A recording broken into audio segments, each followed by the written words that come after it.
अगर मैं आपसे कहूं कि एक छोटी सी ट्रेडिंग कैपिटल को भी करोड़ों के पोर्टफोलियो में बनाया जा सकता है तो शायद बहुत लोग इस बात पर यकीन ही नहीं करेंगे। लेकिन आज के हमारे गेस्ट इसी जर्नी को अपनी स्ट्रेंथ बना चुके हैं। मेरे करंट अकाउंट का वैल्यू ऑलमोस्ट आप लगा लीजिए 7.5 करोड़ का है। उसमें कुछ साल ऐसे थे जहाँ पे कुछ करोड़ आए और कुछ साल ऐसे थे जहाँ पे कुछ लाख गए, तभी हम यहाँ तक हैं। It is not unthinkable. लोग बोलते हैं कई बार कि मेरे को तो बस मार्केट से 1000 रुपए ही चाहिए। अरे मार्केट वो जगह जो दे रहा है कि नहीं, तू 1000 करोड़ ले भाई। 1000 रुपए अगर आपको दिन का चाहिए, 2000 दिन का चाहिए, आप जॉब कीजिए। बट आप ये अप्रोच लेके मार्केट में नहीं आ सकते, क्योंकि मार्केट का नेचर ऑफ गिविंग मनी अलग है।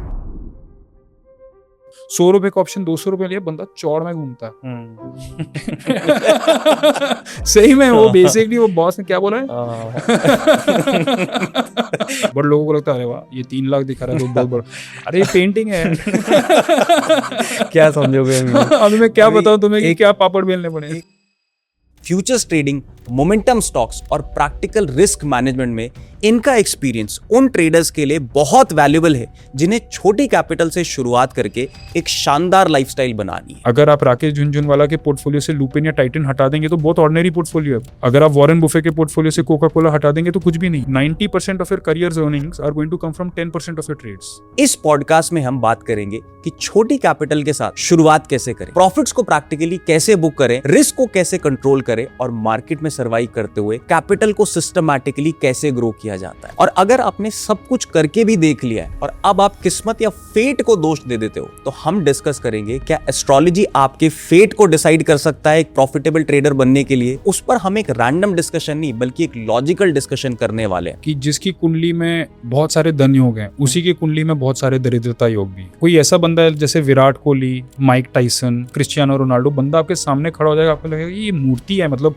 क्या बॉडी होगा उस बंदे का। तो मैं आपको बोल रहा हूँ हॉस्पिटल ज्यादा आपसे वो जाता है, उसके इर्द गिर्द घर में डॉक्टर आते हैं, वही बंदा दवाइयों और बीमारियों से घिरा हुआ है जिसका फिजिक ऐसा है। This is the cost of greatness. तो जो बंदा पैसा चेज करता है उसका कॉस्ट ऑफ ग्रेटनेस क्या है? पैसे का लॉस होना। तो वो दोनों कॉम्बिनेशंस आपकी कुंडली में दी हुए हैं। अगर आप बिगिनर हैं या अपनी ट्रेडिंग को नेक्स्ट लेवल पर ले जाना चाहते हैं तो ये कॉन्वर्सेशन आपके लिए ही है। Please welcome mister Sahil Rometra ji. Before we start today's podcast, a big thank you to our sponsor Lemon. अगर आप भी ऑप्शन ट्रेडिंग करते हो तो ये वाली प्रॉब्लम आपके साथ भी हुई होगी। ट्रेड राइट ढूंढने से पहले चार्ट पर इतना ज्यादा टाइम वेस्ट हो जाता है क्योंकि टेलीग्राम पे कोई कुछ बोल रहा है, यूट्यूब पे किसी का एनालिसिस बुलिश बोल रहा है, ट्विटर पे कोई क्रैश प्रेडिक्ट कर रहा है और आधे से ज्यादा टाइम तो मार्केट में यही ढूंढने में निकल जाता है कि एक्चुअल ट्रेड कहां पे बन रहा है, राइट स्टॉप लॉस कहां पे होना चाहिए, राइट एंट्री कहां पे होनी चाहिए और राइट टारगेट कहां पर होना चाहिए। और इस प्रॉब्लम को सॉल्व करने के लिए लेमन लेकर के आ गया है डेटा ड्रिवन ट्रेडिंग, वो भी एक्सपर्ट स्ट्रैटेजीज के साथ, जहां पर आप लोगों को जब भी एक वैलिड ट्रेड सेटअप बनेगा तो एक्सपर्ट की स्ट्रैटेजीज आपको बता देंगी कि एंट्री कहां पर होनी चाहिए, एग्जिट कहां पर होना चाहिए और आपका टारगेट बुकिंग भी कहां पर होना चाहिए। और डेली ट्रेडर्स के लिए लेमन ने इंट्रोड्यूस कर दिया है जिंग, जिससे अब आपका एग्जीक्यूशन और भी फास्टर हो जाता है। तो वेट किस चीज का है, क्योंकि अगर आप अकाउंट ओपनिंग लिंक ढूंढ रहे हैं तो डिस्क्रिप्शन में आपको मैंने लेमन का अकाउंट ओपनिंग लिंक दे दिया और अगर आप अकाउंट ओपन करने के बाद एक सिंपल सी केवाईसी करवा देते हैं तो आप मेरी एक्सक्लूसिव स्ट्रैटेजी पर भी काम कर सकते हैं। तो अगर आप ऑप्शन ट्रेडिंग करते हो तो definitely check out the link in the description. So बिना समय गवाए इस पॉडकास्ट को स्टार्ट करते हैं। Let's get started. तो साहिल भाई, most welcome to the podcast and बड़ा अच्छा लग रहा है आप सामने बैठे हो। बहुत सारी चीजें हम डिस्कस करने वाले हैं। पहले तो मैंने एक बात सुनी थी जो मेरे को बहुत ज़्यादा इंट्रीग कर गई थी कि आपने अपने ट्रेडिंग अकाउंट में सिर्फ 1 लाख रुपए फंड किया है और आपका जो मैक्सिमम साइज गया था ट्रेडिंग अकाउंट का वो था 10 करोड़ रुपए। तो ये सारा पैसा आपने मार्केट से ही बनाया? That's correct. सारा कुछ मार्केट से थ्रू ट्रेडिंग एक्टिविटी है एंड आई अंडरस्टैंड कि ये एक बहुत बड़ा अमाउंट लगता है। मैंने ट्रेडिंग 2014-15 में स्टार्ट की थी, अभी हम 2026-27 में हैं। मेरे करंट अकाउंट का वैल्यू ऑलमोस्ट आप लगा लीजिए 7.5 करोड़ का है। तो अगर हम ज़ीरो भी मानते हैं शुरू से और इसको 12 साल का भी टाइम देते हैं तो वो हर साल 60 लाख 65 लाख के औसतन इनकम हुआ है। एंड 60-65 लाख का इनकम ओवर द इयर्स आ जाना, ऑफकोर्स उसमें कुछ साल ऐसे थे जहाँ पे कुछ करोड़ आए और कुछ साल ऐसे थे जहाँ पे कुछ लाख गए, तभी हम यहाँ तक हैं। It is not unthinkable. So अच्छे साल जब आते हैं तो वो जल्दी एग्रीगेट होते हैं कि मतलब 6-7-8 सालों में ही 10 करोड़ हो गए। बट अभी जब हम 12 साल या 11 साल की बात करें तो it is averaging around 65 lakh rupees per year. और काफ़ी मेहनत की है उस 65 लाख रुपीज़ पर ईयर का एक एनुअल इनकम अर्न करने के लिए। और इसमें एडवांटेज ये है कि ऐसा लगता है कि जो सीखा है ये स्केलेबल है, तो देयर इज़ अ चांस कि ये शायद ज़्यादा हो सकता है। That is the only advantage. बहुत बढ़िया, मतलब ये चीज़ ना बहुत ज़्यादा मुझे भी फैसिनेट करती है और बहुत ज़्यादा इंस्पायर भी करती है, क्योंकि मेरी जर्नी भी यही है। तो अभी ना मैं बहुत ज़्यादा डीप डाउन लेकर के जाना चाहूँगा, ताकि मैं भी समझ पाऊँ कि हम लोग ये चीज़ कैसे करें, और ऑडियंस भी साथ में समझ पाए कि आपके एग्जैक्ट मेथड्स क्या हैं, किन स्ट्रैटेजीज पे आप क्या काम करते हो, मार्केट में क्या देखते हो, ताकि हम और ज़्यादा बेटर तरीके से जो आप बोल रहे हैं उसको डीप डाउन समझ भी पाएँ। साहिल भाई, मैं ये समझना चाहूँगा, सबसे पहले आपने ट्रेडिंग कैसे शुरू करी थी? क्या थी आपकी लाइफ उससे पहले, अभी क्या है? एक छोटा-सा इंट्रोडक्शन अगर आप अपने बारे में दें तो ज़्यादा बेटर रहेगा। 2006 में इंजीनियरिंग के दौरान मेरा कैंपस प्लेसमेंट हुआ। हुँ। 2007 में मैंने नौकरी स्टार्ट की बैंगलोर में एक कंपनी से। ओके। उसी से इनकम हुआ, इनकम से सेविंग हुआ और मार्केट में फर्स्ट टाइम अपना सेविंग लेके आए थ्रू म्यूचुअल फंड इन 2007। तो ये स्टार्ट था। 2015 तक अभी नौकरी ही कर रहे हैं, बट इनकम थोड़ी और ज़्यादा हो गई है। हुँ। पहले अकेले के लिए कर रहे थे, अब थोड़ी फैमिली हो गई। अब नीड महसूस हुआ एक न्यू इनकम सोर्स क्रिएट करने का, तो तब वहाँ से ट्रेडिंग स्टार्ट हुआ। सो कहने का अर्थ है मार्केट हमें एसेट क्रिएशन का भी मौका देता है, विच इज़ से for example through mutual fund जो मैंने 2007-8 में किया, ओके। और इनकम जनरेशन का भी मौका देता है विच हैपेंस वाया ट्रेडिंग जो मैंने 2014-15 में फुल फ्लेजेड स्टार्ट किया। ओके।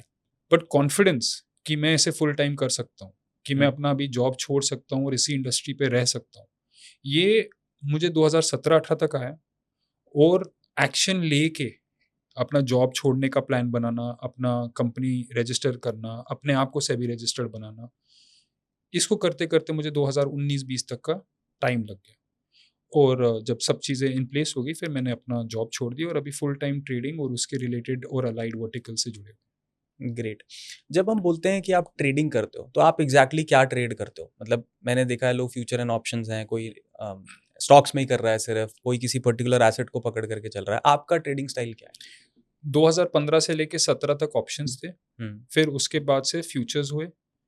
फ्यूचर्स में जब मैं ट्रेड करता था, they were mostly Nifty, gold, silver, crude oil और उस टाइम पे यूएसडी आईएनआर। हुँ। एंड आज की डेट में मैं ना ही कमोडिटीज़ ना ही करेंसी, सिर्फ index and stock futures he trade करता हूँ। अभी what is the difference between option and futures? इनके बीच में टेक्निकली कई अंतर हैं, हुँ। बट मेरा ऐसा मानना है कि future is a special case of an option, जहाँ पे डेल्टा हमेशा इज़ इक्वल टू 1, तो उनमें ज़्यादा अंतर नहीं है। कहने का पॉइंट ये है, फॉर एग्ज़ाम्पल एक बंदा 1 करोड़ रुपए की प्रॉपर्टी बेचता है। वो 1 करोड़ पे निकाल रहा है बेचने के लिए, बट आपको लगता है ये प्रॉपर्टी की रियल वैल्यू सवा करोड़ है। तो आप क्या करोगे? आप उस बंदे को बोलोगे ये मेरा 1 लाख रुपए लो, अगले महीने तक मैं आपको 1 करोड़ रुपए लाके दूँगा, जो आपको चाहिए। हुँ। तो आपने क्या कर दिया, 1% आपने उसको उसके प्रॉपर्टी का दे दिया, और आप क्या बिहेव कर रहे हो मालिक 1 करोड़ की प्रॉपर्टी के। अब आप वो प्रॉपर्टी लेके किसी के पास चले गए, जो एग्री करता है कि इसका फेयर वैल्यू सवा करोड़ है, और वो खरीदने को तैयार है सवा करोड़। अब आप क्या करोगे? 1 करोड़ उस सेलर को पहुँचा दोगे, 25 लाख आप रखोगे, और 25 लाख रिटर्न किसमें आया आपको? आपके 1 लाख के इनिशियल डिपॉज़िट पे। हुँ। और जो टाइम पीरियड, उस डिपॉज़िट को हम बोलेंगे प्रीमियम, हुँ। और जो टाइम माँगा आपने ये सेल करने का, उसको बोल देंगे एक्सपायरी। राइट। अब मार्केट में 1 हफ्ते से लेके 3 महीने तक कई एक्सपायरीज़ हैं। इसमें अभी एक चीज़ नोटिस करने वाली बात ये है कि क्योंकि प्रॉपर्टी का वैल्यू 25 लाख से बढ़ा, हुँ। तो आपका मैक्सिमम गेन 25 लाख ही हो सकता था। हुँ। अगर प्रॉपर्टी का वैल्यू 10 लाख से बढ़ता, तो आपका मैक्सिमम गेन 10 लाख ही हो सकता था। यानी कि your maximum earning is the delta of the property. Hmm. But जब हम मार्केट में आते हैं और यही ऑप्शन, यही प्रीमियम जमा करते हैं, तो डेल्टा कुड बी 0.5, 0.2, 0.1, यानी कि प्रॉपर्टी तो बढ़ गई 10 लाख से, बट आपका वैल्यू सिर्फ 1 लाख से बढ़ा, उसको हम 0.1 डेल्टा बोलेंगे। तो फ्यूचर ऐसा केस है जहां पे आपने बोला है कि delta should remain equal to 1, और ऑप्शन एक ऐसा केस है जहां आप बोलेंगे कि डेल्टा वेरी करेगा, और हुँ। क्योंकि वो वेरी कर रहा है, तो जहां मैंने 1% दे दिया प्रॉपर्टी का, आपको हो सकता है आपको 0.2% देना पड़ रहा है प्रॉपर्टी का, और आप 0.2% में ही प्रॉपर्टी के मालिक बने फिरे। हुँ। तो option is that special case, और इसको हम ग्रीक्स के नाम से जानते हैं। So just I wanted to clarify कि एक एफएनओ में ज़्यादा अंतर नहीं है। हुँ। असेसमेंट तो प्रॉपर्टी का हुआ था, जैसे असेसमेंट मेरे केस में स्टॉक पे होगा, आपके केस में हो सकता है कमोडिटी में हो, किसी और के केस में क्रिप्टो में, किसी के केस में फॉरेक्स। असेसमेंट तो अंडरलाइंग एसेट पे होता है। हुँ। अब उस व्यू को हम मार्केट में प्ले कैसे करेंगे, which is consistent with our capital, उसको हम एफएनओ के थ्रू भी कर सकते हैं। हुँ। एंड मैं, क्योंकि मुझे डेल्टा 1 चाहिए, ओके। अगर मैं करेक्ट हूं तो मुझे पूरा पैसा चाहिए। और अगर मैं गलत हूं तो मैं देने को तैयार हूँ, नो हेजेस। क्योंकि ये मेरा अप्रोच लाइफ में भी ऐसा है, मार्केट में भी ऐसा है, तो मेरे पोजीशंस भी वही व्यू रिफ्लेक्ट करते हैं। End of the day trader के वही तो व्यू होंगे, या तो बढ़ेगा या गिरेगा या रेंज में रहेगा। मैंने क्योंकि फ्यूचर लिया है तो मैं बोलूंगा अगर रेंज में रहेगा तो मैं काम नहीं करूंगा, अगर बढ़ेगा तो मुझे पूरा चाहिए, अगर गिरेगा तो मैं लॉस लेने को तैयार हूँ, या जैसा भी पोजीशन क्रिएट की। साहिल भाई, मैं और भी चीज़ें इसमें लेकर के जाऊंगा, बट एक प्रॉब्लम अभी भी आती है क्योंकि मैं भी सेम चीज़ करता हूँ। मैं भी फ्यूचर्स करता हूँ, नेकेड करता हूँ, और मुझे एक डेल्टा ही चाहिए। या तो मैं अगर गलत हूँ भाई लेके जाओ, वरना दे करके लेके जाओ। जाओ। लेकिन जब से ये एसटीटी बढ़े हैं ना, आप कैसे मैनेज करते हो? क्योंकि अभी एसटीटी लगभग 3.5 गुना ज़्यादा हो गया। बिल्कुल। जो चार्जेस लग रहे थे अब वो फ्यूचर पे बहुत ज़्यादा हो गए हैं, Correct. ऑप्शंस पे थोड़े मिनिमल ही है। तो इसको कैसे आप मैनेज करते हो? जब भी तो एसटीटी बढ़ाया क्यों गया? एसटीटी बढ़ाया गया ट्रेडिंग को डिस्करेज करने के लिए। तो अगर ट्रेडिंग को डिस्करेज कर दिया तो हम जो इस इंडस्ट्री के वर्कर्स हैं, हम क्या करेंगे? हम ट्रेडिंग कम करेंगे।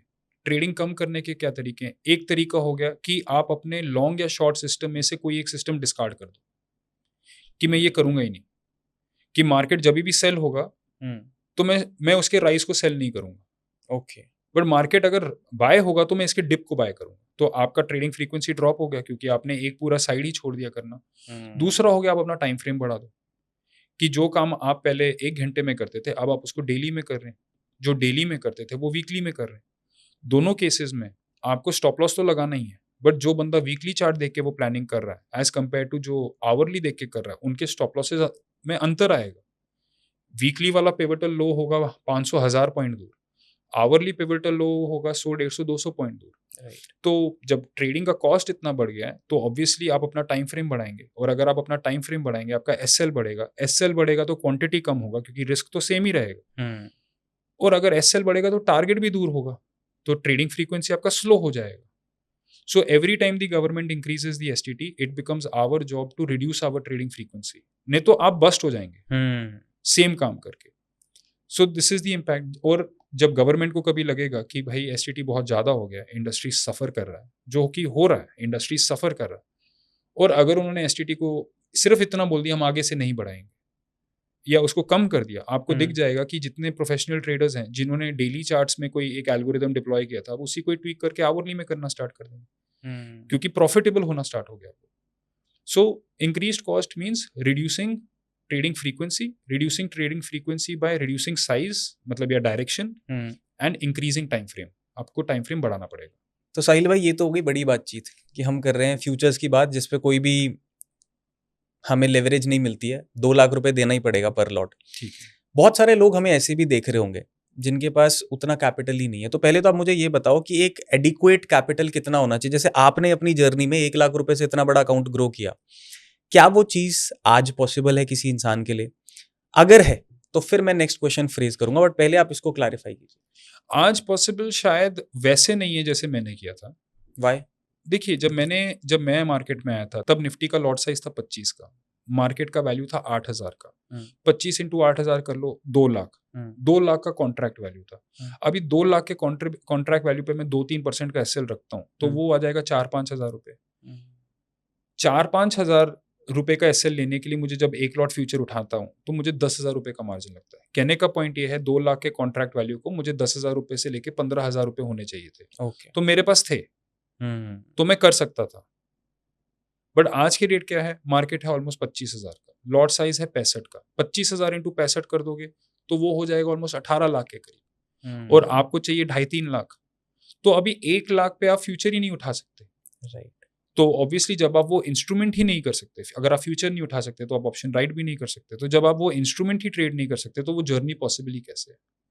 तो अगर आपका ट्रेडिंग कैपिटल कम है, 1 लाख है या 50,000 रुपए है, तो आपके पास बचता ही सिर्फ सिल्वर, गोल्ड गिन्नी, गोल्ड पेटल, सिल्वर, माइक्रो, यही सब आप कर सकते हैं। क्या आप चीजें एक बार एक्सप्लेन करना ये डिटेल में? कमोडिटीज के मार्केट में गोल्ड, सिल्वर। सो कमोडिटीज का मार्केट कैसा बटा है? बेस मेटल्स हैं जिसमें आपका लेड, जिंक, एल्यूमिनियम, निकल ये आ जाते हैं, कॉपर। उसके बाद एनर्जी है जिसमें हमारा क्रूड ऑयल और नेचुरल गैस आता है। फिर उसके बाद बुलियन है, बुलियन में हमारा गोल्ड एंड सिल्वर आता है। ये फ्रीक्वेंटली ट्रेडेड कमोडिटीज हैं, ऐसे और भी होंगे एग्री कमोडिटीज वगैरह।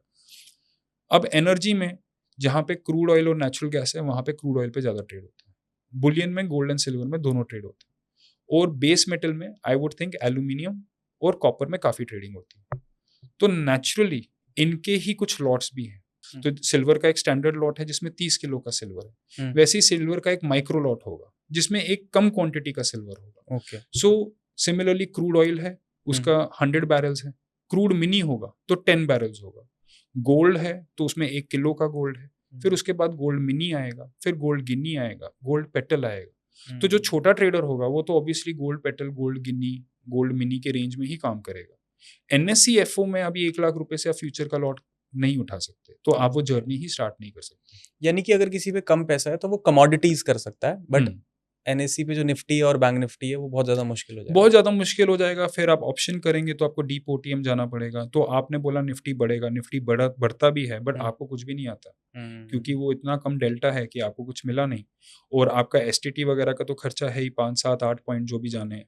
तो जब आपको मिला ही नहीं कुछ तो फिर आप करेंगे कैसे उसको? तो एक एडिक्वेट कैपिटल साइज क्या होना चाहिए? देखो मेरे हिसाब से जो मेरा भी कुछ साल पहले दिमाग चलता था वो ऐसे चलता था कि मैं पहले 5-10 हज़ार रुपए में खेल के देखूंगा, अगर ये चीज चल गई जो मैं ट्राई करना चाह रहा हूँ तो मैं और अपने अकाउंट को फंड करूंगा। और आज के टाइम पे ना लोग ये सेम चीज सोचते हैं, लेकिन अभी थोड़ी देर पहले आप मुझे कुछ एक्सप्लेन कर रहे थे कि भाई एक एडिक्वेट फंड होना चाहिए, तो आपके हिसाब से वो कितना होना चाहिए, और वो जो एनालॉजी आपने मुझे बताई थी वो आप एक बार दोबारा एक्सप्लेन करो। यस, तो मेरा ऐसा मानना है कि purpose of putting money into the market for trading is to create income. तो इनकम का मतलब है हर महीने हर क्वार्टर कुछ वापस आना है। तो आप अगर 50,000 रुपए डाल रहे हैं और ये प्लान ही नहीं कर रहे हैं, आप ये प्लान कर रहे हैं कि मेरे को जब कॉन्फिडेंस आएगा तो मैं 5 लाख करूंगा, तो आपने तो ट्रेडिंग स्टार्ट ही नहीं किया। क्योंकि ट्रेडिंग तो स्टार्ट तभी होगा, आपने एक अमाउंट डाला है, अब पर मंथ या पर क्वार्टर इतना मुझे विड्रॉ करना है, तो वो अमाउंट सेटिस्फैक्टरी ही होना चाहिए। अगर आप अंडर फंडेड कोई भी बिजनेस को स्टार्ट करते हैं तो आपने ही अपने जो डेस्टिनी है उसको काफी हद तक कंट्रोल में ले आए हैं। मतलब आपने वेरिएंस का आपने अपने ग्रोथ के पॉसिबिलिटीज को काफी कम कर दिया। तो इट इज की कि अगर आप सोच रहे हैं कि मुझे जब कॉन्फिडेंस आएगा तो मैं 10 लाख रुपए डालूंगा, मैं बोलूंगा तो कॉन्फिडेंस लाओ और 10 लाख डालो। आप 10,000 से क्या कर रहे हो? नहीं, 10,000 से मैं वो कर रहा हूँ जिससे मेरा कॉन्फिडेंस आएगा, बट आप ट्रेडिंग तो कर ही नहीं रहे। आप तो जस्ट असेस कर रहे हो कि जब मैं बोलता हूँ मार्केट बढ़ेगा क्या वो बढ़ेगा या नहीं, बट आपको किसने बोला कि ये बोलने से पैसा मिलता है? आपको सही करना पड़ेगा तो ही पैसा मिलेगा। अब सही कहाँ? जो 10 लाख पे ट्रेड कर रहा है और जो 1 करोड़ पे ट्रेड कर रहा है, उनमें जमीन आसमान का अंतर है। तो दोनों का डेफिनेशन की सही गलत क्या है, ये तो चेंज होने वाला। क्या डिफरेंस आएगा अगर मान लो कोई छोटे फंड पे स्टार्ट करता है, तो बड़ा फंड वाला क्यों ज्यादा सही तरीके से पैसे को मैनेज कर पाएगा या उससे बेटर डिसीजंस ले पाएगा? सी, इट्स एन इंटरेस्टिंग क्वेश्चन। सबसे पहला तो ये है कि आपको लगता है कि आईटी सेक्टर फॉर एग्जांपल काफ़ी ज़्यादा पिटा है। आपको लगता है कि यहाँ से एक रिकवरी रैली आएगा। आपके पास पैसा बहुत ही कम है। आपने जाके टीसीएस उठाया, लेट्स से 2000 पे 1900 का एसएल लगा दिया। अब मेरा भी यही व्यू है कि आईटी सेक्टर बहुत ज़्यादा गिरा है, यहाँ पे रिकवरी आएगा, बट मेरे पास पैसा ज़्यादा है। तो मैंने टीसीएस भी उठाया, इन्फोसिस भी उठाया, एचसीएल भी उठाया, टेक महिंद्रा भी उठाया, विप्रो भी उठाया, कोफोर्ज भी उठाया, परसिस्टेंट भी उठाया, मैंने छोड़ा ही नहीं कुछ। अभी लेट्स से कि एसएल ट्रिगर होता है, तो एसएल कब ट्रिगर होगा? आपका एसएल ट्रिगर होगा अगर टीसीएस फेल होगा, रिगार्डलेस कि आपका व्यू क्या था आईटी इंडेक्स पे। मेरे भी कुछ एसएल ट्रिगर, तो मेरे पास टीसीएस था, उसका भी एसएल ट्रिगर होगा। बट सबके सबका कब होगा? जब पूरा का पूरा आईटी इंडेक्स ही फॉल होगा। तो हम दोनों बुलिश ही थे, बट मेरा व्यू क्या बोलता है, आईटी में कुछ तो बढ़ेगा, which will be more than the risk I am taking. Whereas आपने बोल दिया कि आपका टीसीएस बढ़ेगा, तो आपने इतना एक टाइट स्टेटमेंट दिया है मार्केट में, तो ऑब्वियसली इन परसेंटेज आपका ज्यादा रिटर्न आएगा, बट फिर आपका उसी हिसाब से जाएगा। और ट्रेडिंग में व्हाट इज रिस्क या व्हाट इज रिस्क मैनेजमेंट? लोगों को लगता है जैसे अगर आप किसी को बोल दो कि आपको कुछ एडवाइजर्स के कॉल आते होंगे कि आप मार्केट में ट्रेडिंग करते हैं, आप बोलते हैं हाँ करते हैं, तो बोले सर हमारा सिस्टम ट्राई कीजिए, हमारा 80% एक्यूरेसी। 80% एक्यूरेसी का मतलब क्या है? अगर आप किसी से पूछेंगे वो बोलेंगे अगर 10 ट्रेड होंगे तो 8 सही है। मैं नो, 80% एक्यूरेसी का मतलब है कि 4 कंसेक्यूटिव गलत आने ही आने हैं।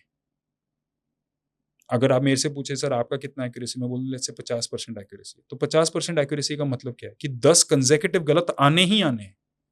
अब वो आपकी और मेरी किस्मत में है कि वो पहले 10 ट्रेड में आए कि 95th से लेके 105th ट्रेड के बीच में आए, पर 10 तो कंसेक्यूटिव आप मान के ही चलिए कि ये आने हैं। तो प्रोबेबिलिटी इज नॉट कि पॉइंट नहीं है, वो एक क्लाउड है। तो लोगों को लगता है कि भाई हमारा 50% एक्यूरेसी, 80% एक्यूरेसी, यानी कि 10 में से मेरे 8 सही आने हैं। नो, आपके 4 गलत होने ही हैं, 8 कंसेक्यूटिव गलत कभी होंगे नहीं। ये माइंड पे ऑप्टिमल बेट साइज क्या है ये कैलकुलेट करके ट्रेड प्लान किया जाता है। और ये थोड़ा सा आप बोल लीजिए कि एक हल्के से हट के मैथ है, जहाँ पे हम बहुत ज़्यादा काम करते हैं ये डिटरमिन करने की कि मेरा ट्रेडिंग एक्यूरेसी वाकई में है कितना और किस एक्यूरेसी पे मेरा अर्निंग मैक्सिमम होगा। तो at the highest level a trader plans their accuracy. But अभी भी ना एक चीज क्लियर नहीं हो पाई है कि ऑप्टिमल फंड अगर मान लो निफ्टी में कोई ट्रेड कर रहा है, क्योंकि आज के टाइम पे बहुत सारे लोग निफ्टी में ही घुसे हुए हैं, तो उस पे ऑप्टिमल फंड कितना होना चाहिए? अभी डिराइव कर लेते हैं उसको। लेट्स से फॉर एग्जांपल हमें टाइम फ्रेम तो बढ़ाना पड़ेगा। ठीक है, मान लीजिए उसने इंट्राडे नहीं किया, वो वनडे पे वनडे पे आ गया, तो अभी वनडे पे आपका नाइटमेयर क्या है? मार्केट गैप डाउन हो गैप जाएगा। Up gap down gap up कितना हो जाएगा? 3% का हो जाएगा। मान के चलते हैं यही हमारा एसएल है निफ्टी पे 3% का। करंट निफ्टी का कॉन्ट्रैक्ट वैल्यू कितना है? 15 लाख रुपए से लेके 20 लाख रुपए के रेंज में इसका करंट वैल्यू रेंज करता है। इस समय 18 लाख के करीब का है। तो मान के चलिए 20 लाख रुपए कॉन्ट्रैक्ट वैल्यू, तो 3% कितना हो गया 20 लाख का? 60,000 रुपए। अब आपको पार्शियल टारगेट भी लेने तो आप 2 लेंगे। तो यानी कि एक ही ट्रेड में जब आप 2 लॉट लेंगे तो आपको 1 से 1.25 लाख रुपए का बफर लेना है फॉर अ 3% एसएल। कि आपने आज पोजीशन उठाया, कल गैप डाउन हो गया 3%, यानी कि 700 पॉइंट के करीब मार्केट में 750 पॉइंट का गैप डाउन हो, आप उसके लिए प्रिपेयर होके जा रहे हैं। बिल्कुल। तो आपको वो ट्रेड लेने के लिए आपको 1.25 लाख रुपए रिस्क करना है, ऑलमोस्ट मैं बोल रहा हूँ। अभी अगर आप बोलते हैं कि भाई मुझे अपने अकाउंट का सिर्फ 1% ही रिस्क करना है, तो अकाउंट का वैल्यू होना चाहिए 1.25 करोड़। अगर आप बोले मुझे अपने अकाउंट का 2% ही रिस्क करना है, तो अकाउंट का वैल्यू होगा 62.5 लाख। तो ये तो हम बोलेंगे कि हमें कितना परसेंट, आपको तो रिस्क लेना पड़ेगा 1.25 लाख रुपए 2 लॉट कैरी फॉरवर्ड करने के लिए। और अकाउंट का वैल्यू अगर आप 1% रिस्क करते होता है 1.25 करोड़। अब वो आप पे है कि एट अ टाइम आप कितने ओपन रिस्क पोजीशंस लेके जाएंगे। तो आपने निफ्टी के तो उठा लिए 2 लॉट, अब हो सकता है कि आपने रिलायंस के भी उठा लिए, आईसीआईसीआई के लिए भी उठा लिए, इसके लिए भी उठा लिए, तो तब हो गए मल्टीपल। और वहां पे आपको स्ट्रीक्स दिखेंगे। अब जब एसएल हिट होते हैं लाइन से 6 होते हैं, जब टारगेट हिट हो रहे हैं लाइन से 4 आ रहे हैं। तो यहीं पे जब ट्रेडर प्लान करता है वो अपने ट्रेडिंग सिस्टम के प्रोबेबिलिटीज के अनुसार पोजीशंस क्रिएट करना स्टार्ट करता है। तो प्रोबेबिलिटी क्या है? 2 किस्म की प्रोबेबिलिटीज है। एक इंस्ट्रूमेंट का नेचर और दूसरा ट्रेडिंग सिस्टम के कारण डिराइव हुआ। इन दोनों को जब हम कंबाइन करते हैं तो मार्केट के जो बेस्ट ऑप्शन बायर्स होंगे उनका एक्यूरेसी 20 से 40% के रेंज में आएगा। ऑप्शन बायर की एक्यूरेसी 20 से 40% आएगी। Okay. जो बेस्ट फ्यूचर ट्रेडर होंगे उनका एक्यूरेसी 30 से 50% के रेंज पे आएगा। Okay. जो ऑप्शन राइटर होंगे उनका 40 से 60% के रेंज में आएगा। जो इक्विटी बायर्स हैं उनका अलग ही सिस्टम है, क्योंकि उनको ऊपर एक्सपायरी का कोई प्रेशर नहीं है। अभी 40 से 60 का या 30 से 50 का ये एक रेंज बना हुआ है इंस्ट्रूमेंट के हिसाब से। हमारा काम क्या होता है? चूज करना। अगर मुझे ज्यादा एक्यूरेट सिस्टम चाहिए तो मैं टारगेट छोटे रख दूंगा, बिल्कुल, ताकि जल्दी टारगेट हिट हो जाए। बट अगर मुझे रिस्क रिवॉर्ड इंक्रीज करना है तो मैं टारगेट दूर रख दूंगा। तो एक्यूरेसी तो नहीं आएगा, बट जब आएगा तो बड़ा आ रहा है। राइट, विन रेट कम हो जाएगा। तो ये एक ट्रेड ऑफ है। एक स्वीट स्पॉट मुझे लगता है 40 to 42% के बीच में, जहां पे अगर आपका एक्यूरेसी आता है तो यूजुअली आपको बड़े विनर्स भी मिल रहे हैं। जब लूजर्स आ रहे हैं वो लाइन से 5-6 जो हैं आपके पोजीशंस लाइट भी होते हैं। एंड यू मेक, मेरे अपने 10 साल के करियर में सबसे ज़्यादा पैसा तब कमाया जब मेरा 40 से 42% एक्यूरेसी के बीच में। जैसे फॉर एग्जांपल अगर आप मेरा रिसेंट यूट्यूब वीडियो देखेंगे जो मेरे चैनल पे है, मैंने ब्रेक इवन किया एफएनओ में इस क्वार्टर में, तो मेरा एक्यूरेसी 50% है। वो 50% क्यों है? क्योंकि मुझे लग रहा है market is not strong enough to give a big move, तो मैं जल्दी एक बुक कर लेता हूँ और मुझे बहुत बड़ा मूव आ भी नहीं रहा है रिलेटिव टू माई लूजर। तो 50% एक्यूरेसी है, 1:1 रिस्क रिवॉर्ड चल रहा है, अकाउंट चल रहा है, ब्रेक इवन एंड में पता चला एसटीटी दिया। तो ये मार्केट के फेस के हिसाब से भी है। सो हमें टारगेट करना पड़ता है कि एक इंस्ट्रूमेंट के प्रॉपर्टी के हिसाब से करें। ऑप्शन बाइंग का सबसे बड़ा यूएसपी है कि वो बहुत ज्यादा पैसा देगा। तो बहुत ज्यादा पैसा देने अगर उसने है तो आप जल्दी बुक नहीं कर सकते। You have to learn to control it. उसको अपने एक्सपायरी तक लेके जाइए, क्योंकि जब उसको देना होगा वो 100 रुपए का ऑप्शन आपको एक दिन 1,500 रुपए देगा, पर वो हर रोज नहीं देगा। बस आप में वो करेज होना चाहिए वो देखने का। और जो जर्नी होगा 1,500 का वो भी स्मूथ नहीं होगा। 100 से 500 जाएगा, 500 से गिर के वापस 100 पे भी आएगा। अभी अब बैठ के देखना है, बुरा नहीं लगना है। Because you have to know the only way you are going to make it big is when you have a very big winner. अगर आप राकेश झुनझुनवाला के पोर्टफोलियो से लुपिन या टाइटन हटा देंगे तो बहुत ऑर्डिनरी पोर्टफोलियो है वो। अगर आप वॉरेन बुफे के पोर्टफोलियो से कोका कोला हटा देंगे तो कुछ भी नहीं है। 90% of your careers earnings are going to come from 10% of your trades. अब हमें पता नहीं वो कौन से हैं, so we have to make them count. तो जल्दी बुक नहीं करना है प्रॉफिट को, लॉस का डिफाइंड वैल्यू पे बुक करना, ये तो करना ही पड़ेगा। बट आज की डेट में भी बहुत लोग कई साल मार्केट में बिता के एसएल नहीं लगा रहे, तो उसका कौन हेल्प कर सकता है? It's all about understanding the asset, कि एक एसेट को मुझे कितना पकड़ना है, कब होल्ड करना है, कब मेरे को बुक कर देना है। यस। और आपने एक बहुत ब्यूटीफुल बात बोली है कि 100 का 1,500 भी जाएगा, इसका मतलब ना ऑप्शन बाइंग जो एक इंस्ट्रूमेंट है वो बुरा नहीं है, हाँ, हमें उसको ट्रेड करना नहीं आ रहा है। यस। जो बंदे 100 रुपए का 110 लेके बोलते मैंने 15 मिनट में 10% कमा लिया, तुम ऑप्शन कर रहे हो। 10% मतलब क्या है? 10 मतलब वो ऑप्शन को 100 से 90 होने में कितने मिनट लगने? ठीक है। Option, what is the option? Option is basically saying कि भाई देखिए, लेट अस से निफ्टी 25,000 पे है, लेट अस से, और आप इसी मंथ का 25,000 का कॉल ऑप्शन लेंगे तो उसका वैल्यू लेट अस से 250 रुपए। उसका मतलब क्या है? उसका मतलब ये है कि जब तक निफ्टी 25,000 250 तक नहीं आएगा तब तक तो आपको पैसा ही नहीं है। 25,000 250 के ऊपर जाने के बाद से आपका ऑप्शन आया इन द मनी, तो मार्केट ने पहले 250 पॉइंट में आपको जीरो देना है। ठीक है, this is what it means, जो आपने प्रीमियम दिया है। तो आप क्यों ले रहे हो उसको 250 में? क्योंकि आपको लग रहा है कि निफ्टी 2,500 पॉइंट ना चले जाए। तो लेट से मार्केट नहीं गया 2,500 पॉइंट, मार्केट सिर्फ 200 पॉइंट गया या 300 पॉइंट गया, तो आपको कुछ नहीं मिला वो महीने। बट अभी जैसे मार्च के महीने में मार्केट 3,000 पॉइंट गिरा था, ठीक है, अगर आपने कॉल पुट दोनों लिए तो उसमें जो पुट बायर है उसको बहुत ज्यादा पैसा है, कॉल वाले का तो 200 पॉइंट गया, बट वो तभी है पुट बायर को अगर उसने होल्ड करके रखा। बीच में वो ऑप्टिमाइज करने चला गया और 500 पॉइंट पे 700 पॉइंट पे प्रॉफिट ले लिया, तो जो 3,000 पॉइंट आने थे बाकी के, जो कि कई महीनों का अर्निंग था, वो चले गए। So this is where we have to learn कि options are a speculative asset class. Speculative asset class design है बहुत पैसा देने के लिए। अगर आपका अप्रोच हो गया छोटे पैसे पे बुक करना है, तो आपने मौका ही नहीं दिया उस पोजीशन को आपको रिच बनाने का, तो it is over for you. ये बहुत डिफरेंट पर्सपेक्टिव आज आपने रखा है, क्योंकि मैंने बहुत सारे लोगों को ये सुना है कि आपको ऑप्शन में स्कैल्प करना है, क्विक चीजें करनी है, बट आप बिल्कुल सही कह रहे हो कि आप अगर आप 250 रुपए पे खरीद रहे हो तो ये सोच करके कि वो 2-3 हजार जा सकता है, आपके जीवन का सबसे बड़ा पैसा आपका, हाँ, आपका ये एटीट्यूड होना चाहिए, नहीं मैं विनर होल्ड कर रहा हूँ। ये वो ट्रेड है जो कि अकाउंट का स्ट्रक्चर ही चेंज करने वाला है, ये वो ट्रेड है जो सब कवर करने वाला है। तो अगर गए तो गए 150 पॉइंट या 200 पॉइंट, अगर आपने 80% एसएल रखा है तो 250 के ऑप्शन पे, बट अगर आए तो मैं नहीं छोड़ रहा हूँ इसको। अब तो एक्सपायरी है अब। राइट साहिल भाई, I know the depth that you have, आपके पास जो डेप्थ है वो मैं जानता हूँ, लेकिन ना मुझे एक चीज ना आज के पर्सपेक्टिव से ये जाननी है कि आप सिर्फ फ्यूचर्स करते हैं, राइट? इस समय आप सिर्फ फ्यूचर्स और करते हैं, इक्विटी भी कर रहा हूँ, कैश इक्विटीज भी कर रहे हैं, लेकिन जब आपने स्टार्ट किया ना, ये मतलब एक बहुत गोटेड चीज है, मैं बोल रहा हूँ कि आपका पैसा मार्केट में गया नहीं। क्योंकि मैंने 99%, बल्कि मैं भी वो इंसान हूँ, हालांकि मैंने बहुत ज्यादा लॉस नहीं किया, I have only lost 66,000 rupees. Okay, मेरे पास था नहीं लॉस करने को, तो मैंने उतना ही लगाया और उतना ही लूज किया। फिर जैसा आपने बोला, मैं फंड लेकर के आया था, तब मैंने इसमें काम कर पाया। बट ना बहुत सारे लोग हैं, मुझे आज भी मतलब इतने लोगों से मेरी बातचीत है, 25 लाख का लॉस है, 50 लाख का लॉस है। आई हैव हर्ड समवन जिन्होंने मुझे पर्सनली डिस्क्लोज किया है कि मेरा 2 करोड़ तक का भी लॉस है, अच्छा खासा बिजनेस है।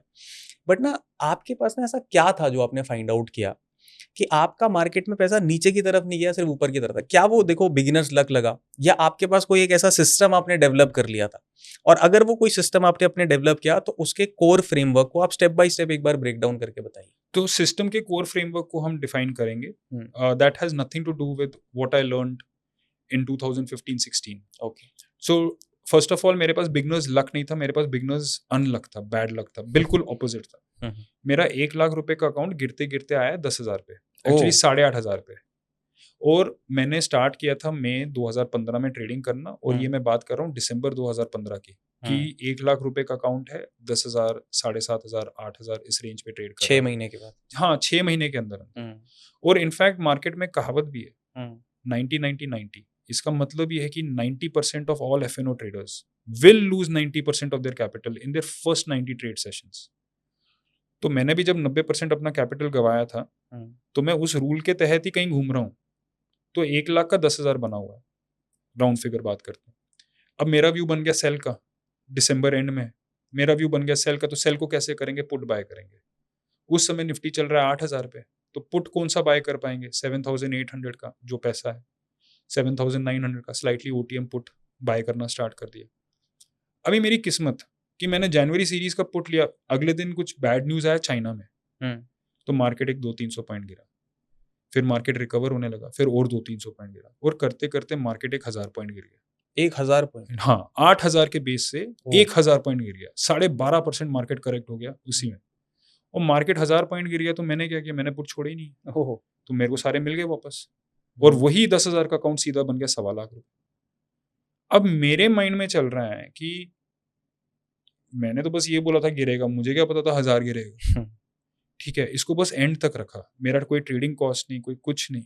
ठीक है, जस्ट एक्सपायरी हुआ, 6925 का लो लगाया मार्केट ने, 7000 के बाउंस में मेरा position close, and it was the best trade. मतलब इट टॉट मी कि भाई बहुत बड़ा विनर पॉसिबल है मार्केट से। तू क्या सोच रहा है ये 2000, 5000, 6000 रुपए, you are going to get huge moves, just learn to sit till expiry. मैंने और भी कई पॉडकास्ट किए जहाँ पे मैंने इंडिविजुअल ट्रेड शो किए हैं, तो 600 रुपये पे लिया हुआ टाइटन उसी महीने 900 पे बुक किया, 5000 पे लिया हुआ बजाज फिनसर्व उसी महीने पे 10,000 पे, महीने की बात कर रहा हूँ मैं, विद इन दी एक्सपायरी। 280 पे लिया हुआ SBI 400 पे बुक हुआ। ठीक है, जस्ट होल्ड करके रखा है और वो वहां जाके क्लोज हो गया। तो नीचे जब 280 पे लिया होगा SBI तो कोई स्टॉप लॉस लाया होगा 270, 260, 265, 275, कुछ एक एसएल होगा, but now it is immaterial because I went and took 420, 150 point लेके आया हूँ। अब मैं SBI पूरा लाइव ट्रेड करूँ, 150 पॉइंट SBI में देना बहुत टफ है अब। तो we are biggest gainers have to be several times our initial loss. ये हमारा विजन होना चाहिए हमारे सक्सेसफुल ट्रेड से। बट लोगों का सक्सेसफुल ट्रेड क्या है, लोग बोलते हैं कई बार कि मेरे को तो बस मार्केट से 1000 रुपए ही चाहिए। अबे मार्केट वो जगह जो दे रहा है कि नहीं तू 1000 करोड़ ले भाई, तो वाई यू कमिंग कि 1000 रुपए अगर आपको दिन का चाहिए, 2000 दिन का चाहिए, आप जॉब कीजिए। वो फ्रेमवर्क उसके लिए बहुत सही है, आपको उस पे में बहुत अच्छे जॉब्स मिलेंगे। बट आप ये अप्रोच लेके मार्केट में नहीं आ सकते, क्योंकि मार्केट का नेचर ऑफ गिविंग मनी अलग है। सो एक चीज तो ये आप बहुत हार्डकोर तरीके से फॉलो करते हो कि मेरे को बिग मूव्स पकड़ने हैं, बिग मूव्स बस।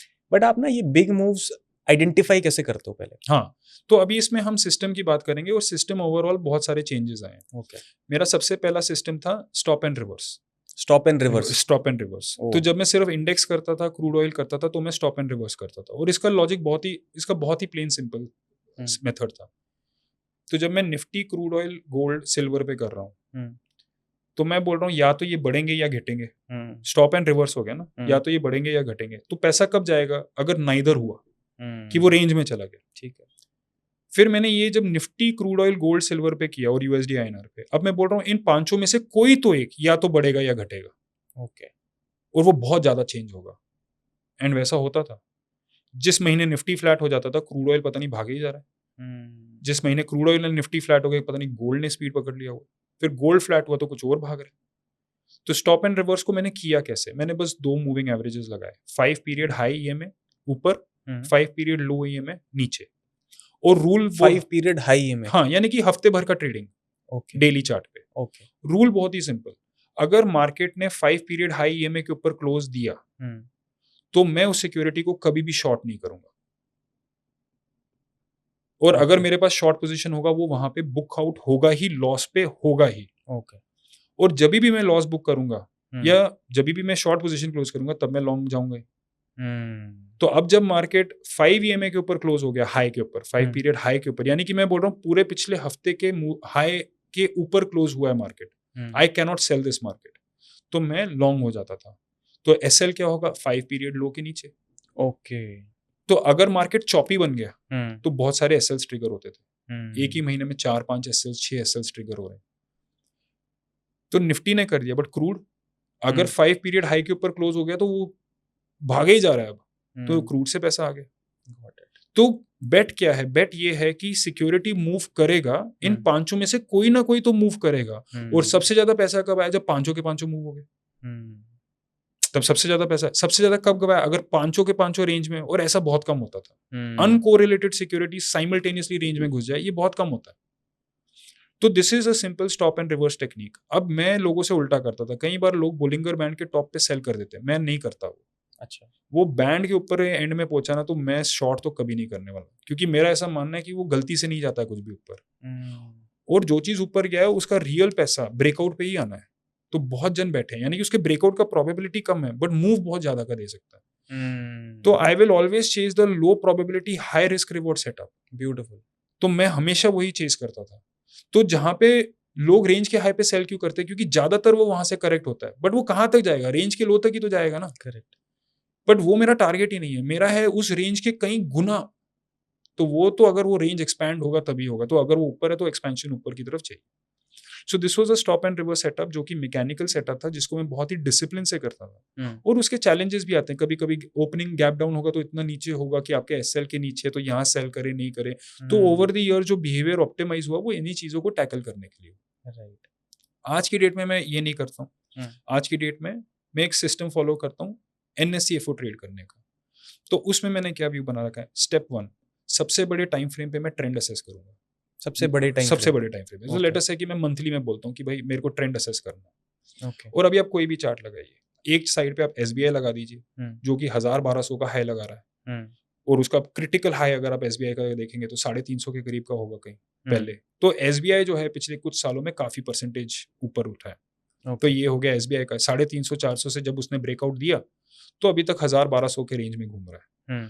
दूसरे साइड पे आप येस बैंक लगा दीजिए, येस बैंक भी 350-400 में घूम रहा था, बट आज की डेट में वो 20-25 पे ट्रेड कर रहा है। तो दोनों में से ट्रेंड ऊपर की तरफ कौन कर रहा है? SBI, क्योंकि वो पीरियड दर पीरियड न्यू हाई लगाया जा रहा है। और येस बैंक ने क्या किया? येस बैंक ने रेंज ब्रेक करके नीचे के रेंज में ट्रेड कर रहा है। अब वो 20 रुपए से लेके 400 के रेंज में कहीं घुसा हुआ है। तो मैं क्योंकि ट्रेंड ट्रेड करूंगा तो मैं पहले येस बैंक रिजेक्ट कर दूंगा। ओके। आप लगा लीजिए भारती एयरटेल एक साइड पे 500 से पता नहीं 2000 तक का हाई लगा है। दूसरे साइड पे आप लगा दीजिए वोडाफोन आइडिया 150 से 15 रुपए में आया हुआ। तो वोडाफोन आइडिया बाहर हो जाएगा, भारती एयरटेल अंदर हो जाएगा। तो मैंने अपना वॉच लिस्ट क्या बनाया? ऑलरेडी ट्रेंडिंग स्टॉक्स पे। Quality and trending. क्वालिटी ही होंगे जो ट्रेंड करेंगे। तो मेरा ये वॉच लिस्ट बन गया। ठीक है, मुझे नेस्ले दिख रहा है, न्यू लाइफ हाई लगा रहा है, ITC दिख रहा है 52 वीक लो लगा रहा है, ITC बाहर हो गया, नेस्ले अंदर हो गया। तो मैंने ये सबसे बड़े टाइम फ्रेम पे असेस कर दिया, लेट अस से मंथली में। अब मैं क्या करूंगा? अब मैं वेट करूंगा इनका ओवरसोल्ड होने का, क्योंकि इनका ट्रेंड तो अप है। राइट। तो अब मैं वेट कर रहा हूँ इनको बाय करने का। तो बाय कब करूंगा? जब ये ओवरसोल्ड होंगे। तो ओवरसोल्ड कब होंगे? अगर मैं मंथली में ट्रेंड असेस कर रहा हूँ तो वीकली में ओवरसोल्ड होंगे, यानी कि 3-4 हफ्ते गिरेंगे तो ओवरसोल्ड हो जाएंगे। ठीक है, तो मैं वीकली में ओवरसोल्ड होने का वेट कर रहा हूँ। और जब वो वीकली में ओवरसोल्ड होंगे, मुझे कब पता चलेगा? फ्राइडे इवनिंग, सैटरडे को, यार ये स्टॉक तो ओवरसोल्ड हुआ। अब मंडे ऑनवर्ड्स उसको मैं अपने स्क्रीन में डालूंगा और वहां से अभी उसका डेली चार्ट फॉलो करना स्टार्ट करूंगा कि अच्छा भी बुलिश हरामी बन रहा है, कंफर्मेशन का वेट करते हैं, अरे ये तो एग्जॉशन कैप दिख रहा है, अरे यहाँ पे डाइवर्जेंस दिख रहा है। यानी कि प्राइस एक्शन तब डिप्लॉय होगा जब पहले के क्राइटेरिया मीट होंगे। बट येस बैंक और वोडाफोन आइडिया और सुजलॉन और MMTC पे कभी भी नहीं होंगे, क्योंकि ओवरसोल्ड तो इंडिया का हर स्टॉक होगा, डाइवर्जेंस तो हर जगह दिखेंगे, बट हमने किस स्टॉक के डाइवर्जेंस पे प्ले करना है, ये बहुत ज्यादा क्रिटिकल है। तो मैं टाइटन जब ओवरसोल्ड होगा उसको खरीदने घुसूंगा, बट MMTC जब ओवरसोल्ड होगा तब नहीं घुसूंगा, क्योंकि MMTC का लाइफ हाई 1300 का है, करंट वैल्यू 50 रुपए का है। हाँ, बट जब भी MMTC 1300 तोड़ देगा मैं उसको टाइटन की तरह ही ट्रीट करूंगा। ग्रेट। अब उसके बाद जब भी वो ओवरसोल्ड होगा, अब भाई वहां पे बाय करने के लिए आएगा ही आएगा। ठीक है, अब मेरा हाइपोथेसिस क्या है कि अगर मैं स्ट्रक्चरली बुलिश स्टॉक्स को जब भी वो ओवरसोल्ड होते हैं तब पोजीशन ले लूं, तो मैं कितनी बार गलत हो जाऊंगा? 1 बार, 2 बार, 3 बार, बट एक बड़ा मूव तो आएगा ही। तो अब जब मैंने ऐसे वॉच लिस्ट क्रिएट किया, जैसे मैंने एग्जांपल दिया कि भारतीय एयरटेल रखा बट वोडाफोन आइडिया बाहर किया, तो लॉजिकली 200-250 स्टॉक फ्यूचर्स में से 50-100 स्टॉक फ्यूचर्स बन गए, बाकी के बाहर हो गए। अब ये स्टॉक फ्यूचर्स जब भी ओवरसोल्ड होते हैं, इनको मैं बाय करने की कोशिश करता हूँ थ्रू टेक्निकल एनालिसिस की ओवरसोल्ड RSI करूं, RSI का सेटिंग 5 करूं कि 15 करूं, ये सब फिर वर्क होता है। मूविंग एवरेज 20 रखूं कि 200 रखूं, डेली पे काम करूं कि आवरली पे काम करूं। जैसे मैंने आपको एग्जांपल दिया कि मंथली पे ट्रेंड असेस किया, सेम चीज मैं वीकली पे भी ट्रेंड असेस कर सकता हूं। तो आप ये सारा मैनुअली करते हैं? हाँ, मैं मैन्युअली इसलिए करता हूँ क्योंकि वो मेरा स्टॉक से जुड़ने का एक प्रोसेस है। ट्रेंड असेसमेंट को ज्यादा टाइम लगता नहीं है। जब डेली पे बात आती है तो मेरा इतना पैसा लगने वाला होता है कि मैं एल्गोज ये सब नहीं, मेरा खुद ही देखता हूँ उसको कि लेना है कि नहीं लेना है। तो एक स्टॉक को मतलब डेली ट्रैक करने के लिए स्टॉक में बहुत गुण होने चाहिए। It has to be worth it, तो ही वो डेली में आएगा। जैसे HDFC बैंक है, बहुत बढ़िया स्टॉक है, बट नीचे ट्रेड कर रहा है तो बाहर है। But the same thing I can not say about let's say PSU banks, या फिर लेट अस से फॉर एग्जांपल एक्सिस बैंक।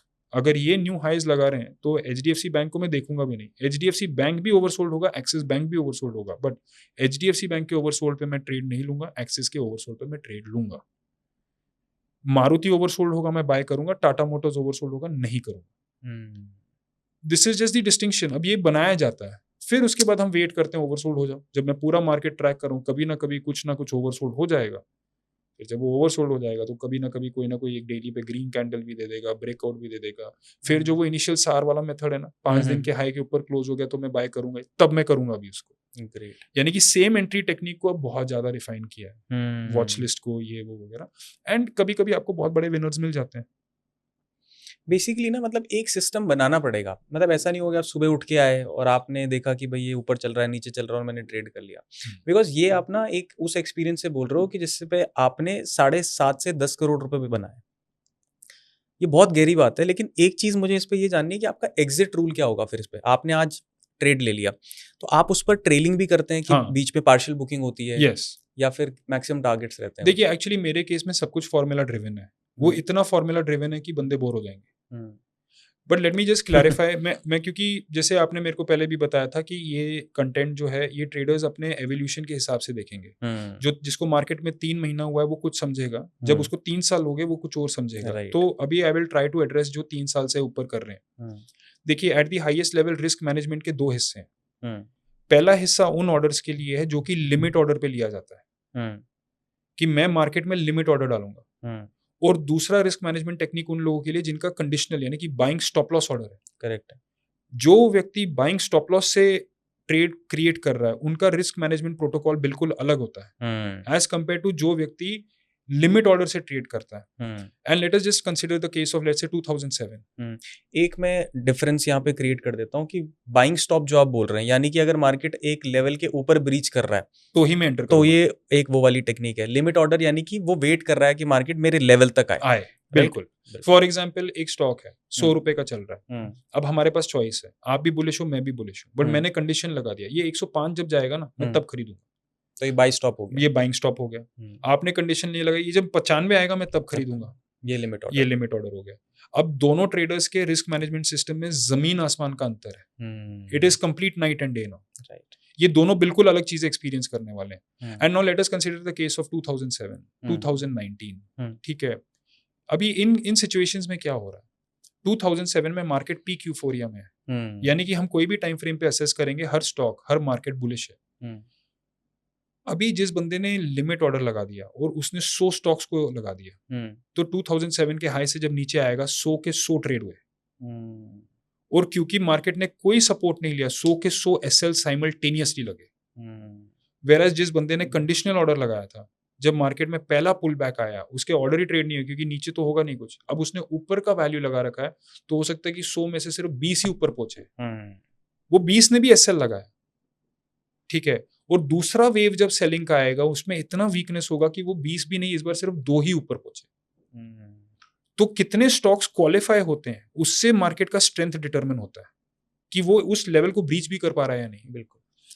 तो दोनों में बहुत जमीन आसमान का गैप है। अगर मैं लिमिट ऑर्डर से करूंगा तो एक बर्नौलीज इक्वेशन आता है, उसको मैं यूज करूंगा। उस इक्वेशन में क्या बताया गया है कि अगर आपके सिस्टम का लेट अस से फॉर एग्जांपल 50% एक्यूरेसी है और अगर आपने साइमल्टेनियसली 100 स्टॉक्स खड़े कर दिए तो आपके 8 कंसेक्यूटिव लॉसेस आ ही नहीं सकते। बट अगर आ गए तो आपका सिस्टम 50% की तरह बिहेव नहीं कर रहा है, आप निकल जाइए। यानी कि आपने तो 100 ऑर्डर डाल दिए, 100 के 100 ट्रिगर हो गए और पहले दिन ही या पहले हफ्ते में 8 एसएल हिट हो गए, इमीडिएट विकेट बाकी के 92 इमीडिएट। ये करना ही पड़ेगा। वेयर एज जो कंडीशनल एसएल पे आते हैं उनका रिस्क मैनेजमेंट लॉजिक कंप्लीटली अलग है। They can afford to place multiple orders क्योंकि मार्केट कंडीशन मीट नहीं करता वीकनेस में। तो कुछ लोग बहुत ही पास का कंडीशन रखते हैं, यानी कि slight recovery of the market पे हम एंटर करेंगे। कुछ लोग बहुत दूर का कंडीशन रखते हैं कि बहुत रिकवरी होना चाहिए तब आना चाहिए। अब जितना दूर का कंडीशन रखेंगे उतना ही कम आपका फेक एंट्री होगा, बट उतना ही कम आपका रिवॉर्ड पोटेंशियल होगा। तो ये एक फाइन बैलेंस आता है जो ट्रेडर ओवर द इयर्स अपने लिए फाइन ट्यून करता है। और इस पर एग्जिट कैसे करेंगे? जैसे आपने बताया कि आप ट्रेलिंग भी करते हैं, पार्शियल एग्जिट करते हैं, वो कैसे होगा? तो बेसिकली मेरा प्रॉफिट बुकिंग का मैकेनिज्म है, पार्शियल प्रॉफिट की बात करता हूँ। देखिए मेरा अगर मैं 2 लॉट ले रहा हूँ, एक लॉट को मैं अगर मैंने 100 रुपए पे स्टॉक लिया, 95 का एसएल लगा, ठीक है, अगर एसएल लगा तो दोनों बाहर है, ये तो गारंटीड है ना। ठीक है, तो मेरे लिए तो वो चैप्टर क्लोज है। अभी लेट अस से 95 का एसएल है, 5 पॉइंट का मेरा एसएल हो गया इस केस में, 100 रुपए पे लेके 95 का। अब मैं उसमें टारगेट कितना लगा रहा हूँ। अब मेरे लिए इसमें फॉर्मूला है percentage loss upon percentage gain multiplied by 100। कहने का मतलब क्या, लेट अस से मेरा 40% एक्यूरेसी, तो मेरा percentage gainers are 40, percentage losers are 60। So 60 upon 40 जब मैं करता हूँ तो आंसर आएगा 1.5, 1.5 आएगा ना। तो यानी कि उस 5 रुपए के एसएल वाले पोजीशन में मेरा 5 इंटू 1.5 7.5 रुपए का टारगेट आना है। अच्छा, it has nothing to do with the stock कि उसका रेजिस्टेंस खुद का कहाँ पे है। सिर्फ क्योंकि मेरा हिस्टोरिक एक्यूरेसी लेटर से 40% का रहा है तो मैं ये टारगेट लूंगा ही, क्योंकि वो टारगेट लेके ही मेरा सिस्टम ब्रेक इवन होता है। तो अगर तो वो स्टॉक नहीं आया, यानी कि मैंने 100 पे लिया तो 100 का टारगेट रखा है, अगर तो वो नहीं आया तो नहीं लगेगा टारगेट अब, बट उसके नीचे मैं जाऊंगा नहीं। अच्छा, ठीक है, अब उसके नीचे मैं कब जाऊंगा, लेटर से 3 दिन हो गए स्टॉक को, अब मेरा एसएल 95 की जगह 96 हुआ है, तो अब तो मैं 4 रुपए रिस्क कर रहा हूँ ना। अब 4 का 1.5 गुना हो गया 6 रुपए। अब वो 100 से मैं ड्रॉप करके 106 कर दूंगा। जितना टाइम वो एक रेंज में होता जाएगा उतना ही ऊपर का बैंड नीचे, नीचे का बैंड नीचे नीचे नीचे आएगा। दोनों में से कोई एक लगना ही लगना है। तो आपका जैसे एक सिस्टम रहता है कि 1:2 1:3 वैसा नहीं रहता है। देखिए, अगर मेरा लेट्स से मेरे सिस्टम का एक्यूरेसी है 33%, ठीक है, तो मेरा लूजिंग ट्रेड हो गया 66%। 66 अपॉन 33 2:1 का मुझे लेना पड़ेगा। तो 1:2। हाँ, मतलब कि अगर मैंने सेम कंडीशन में 100 रुपए पे लिया, 95 का एसएल रखा, अब मेरे को 110 का टारगेट लगाना पड़ेगा। बट ये मैथमेटिकली कैसे पॉसिबल है, आप एक बार ही बताओगे? देखिए, मैं बताता हूँ 10 में से 3 ट्रेड मेरे लॉस में जा रहे हैं फॉर एग्जांपल, तो आपका 70% एक्यूरेसी हो गया। नहीं सॉरी, 10 में से 3 ट्रेड मेरे प्रॉफिट में जा रहे हैं, तो आपका 30% 30% एक्यूरेसी। ठीक है, अभी आपने जो कैलकुलेशन बताई, तो 70 डिवाइडेड बाय 30 कर दीजिए, तो वो आ जाएगा आपका 2.33। ओके, तो अगर मैं सिर्फ 1:2.33 लेता हूँ तो मैं प्रॉफिटेबल रहूंगा, तो आपका सिस्टम ब्रेक इवन होगा। ब्रेक इवन होगा। दिस इज द, आपको सिस्टम पहले ब्रेक इवन रहा। देखिए, अर्नर तो एक्सपायरी पे क्या हो रहा है उससे आने वाला है। ओके, अगर 95 आया तो वो तो हम दोनों का रियलिटी तय है कि ये तो बाहर हो गया, तो इसमें डिस्कस क्या करना है। हमने तो रिस्क ले ही रखा था ना 5 पॉइंट का पर स्टॉक, बिल्कुल, तो वो तो हो गया वहां पे। अब 5 पॉइंट पर स्टॉक मतलब दोनों स्टॉक को मिला के हमने 10 पॉइंट का रिस्क ले रखा है, दोनों लॉट को मिला के। आप पूछ रहे हैं कि पहले वाले का टारगेट क्या होना चाहिए। अब मैं बोल रहा हूँ उसमें चार्ट देखने की जरूरत नहीं है, आप अपना हिस्टोरिकल एक्यूरेसी देखिए। अगर आपका हिस्टोरिक एक्यूरेसी 33% आ रहा है तो 2:1 लीजिए, 40% आ रहा है तो 3:2 लीजिए, 50% आ रहा है तो 1:1 लीजिए। तो क्या होता है, जब आपका सिस्टम स्ट्रीक में आता है, हॉट स्ट्रीक में आता है, तो भी आपका एक्यूरेसी बढ़ता है, आप जल्दी जल्दी बुक करते हैं, क्योंकि ये फॉर्मूला ही वैसा डिजाइन है। बट अगर आपको लाइन से थप्पड़ पड़ रहे हैं और एक्यूरेसी ड्रॉप हो रहा है, तो सिस्टम ही बोल रहा है नहीं, अब जब तक बड़ा विनर नहीं आएगा तब तक आप ले नहीं सकते। तो जब आप कह रहे हो कि मेरा मैक्सिमम टारगेट ये है, तो बड़ा विनर आएगा कैसे फिर? जो एक्सपायरी तक होल्ड किया हुआ लॉट, ये हम जो डिस्कस कर रहे हैं, this is the rule for partial target. Partial target, ये पार्शियल टारगेट का है। ओके, मतलब पहले जैसे मैंने 2 क्वांटिटी ली है तो एक क्वांटिटी यहाँ पे बुक होगी, जो दिखाएगा कि मेरा ट्रेड चला है मेरे फेवर। सो सपोज कीजिए कि मैं, आप बोले साहिल भाई कि मुझे इंप्रूव करना है, तो मैं इंप्रूव आपकी शक्ल देके तो कर नहीं सकता, तो मैं क्या बोलूंगा कि आप अपना ट्रेड डेटा मुझे दीजिए। आप मुझे अपना ट्रेड डेटा देते हैं, लेट अस से आप मुझे इस फाइनेंशियल ईयर का देते हैं। इस फाइनेंशियल ईयर का एक्सेल शीट में डाउनलोड करता हूँ, 100 एंट्रीज देखता हूँ और देखता हूँ कि 100 एंट्रीज में इसके 50 लॉस है, 50 गेनर है। अब मैंने क्या कंक्लूड कर दिया, इसका सिस्टम एक्यूरेसी 50%। करेक्ट। अभी 50% सिस्टम एक्यूरेसी वाले बंदे के लिए मैं यही बोलूंगा, तूने 100 पे लिया, 95 के एसएल पे 105 का टारगेट रख। ठीक है, this is optimal for you. तो 50% क्वांटिटीज 1:1 पे 1:1 में बुक होगी, क्योंकि percentage L upon percentage P is equal to 1 ना। और बाकी की रिमेनिंग क्वांटिटीज एक्सपायरी। अच्छा, उनका कोई टारगेट नहीं, टारगेट ही नहीं है, वो तो मार्केट ही टारगेट है। ब्यूटीफुल, वो तो मार्केट ही टारगेट है। तो ये जब आप करेंगे, जब आप करेंगे, आप देखेंगे कि जब आपको हॉट स्ट्रीक आएगा, आप इमीडिएटली ब्रेक इवन हो जाएंगे। क्योंकि मार्केट में अगर लॉसेस कंसेक्यूटिव आते हैं, गेन्स भी कंसेक्यूटिव आते हैं। राइट, ठीक है। 50% एक्यूरेसी सिस्टम का मतलब क्या है कि कोई बंदा बोलेगा अगर मैंने एक फेयर कॉइन को 100 बार फ्लिप कर दिया तो 50 बार हेड आएगा, 50 बार टेल आएगा। बंदा ये बोल रहा है, मैं बोल रहा हूँ नहीं।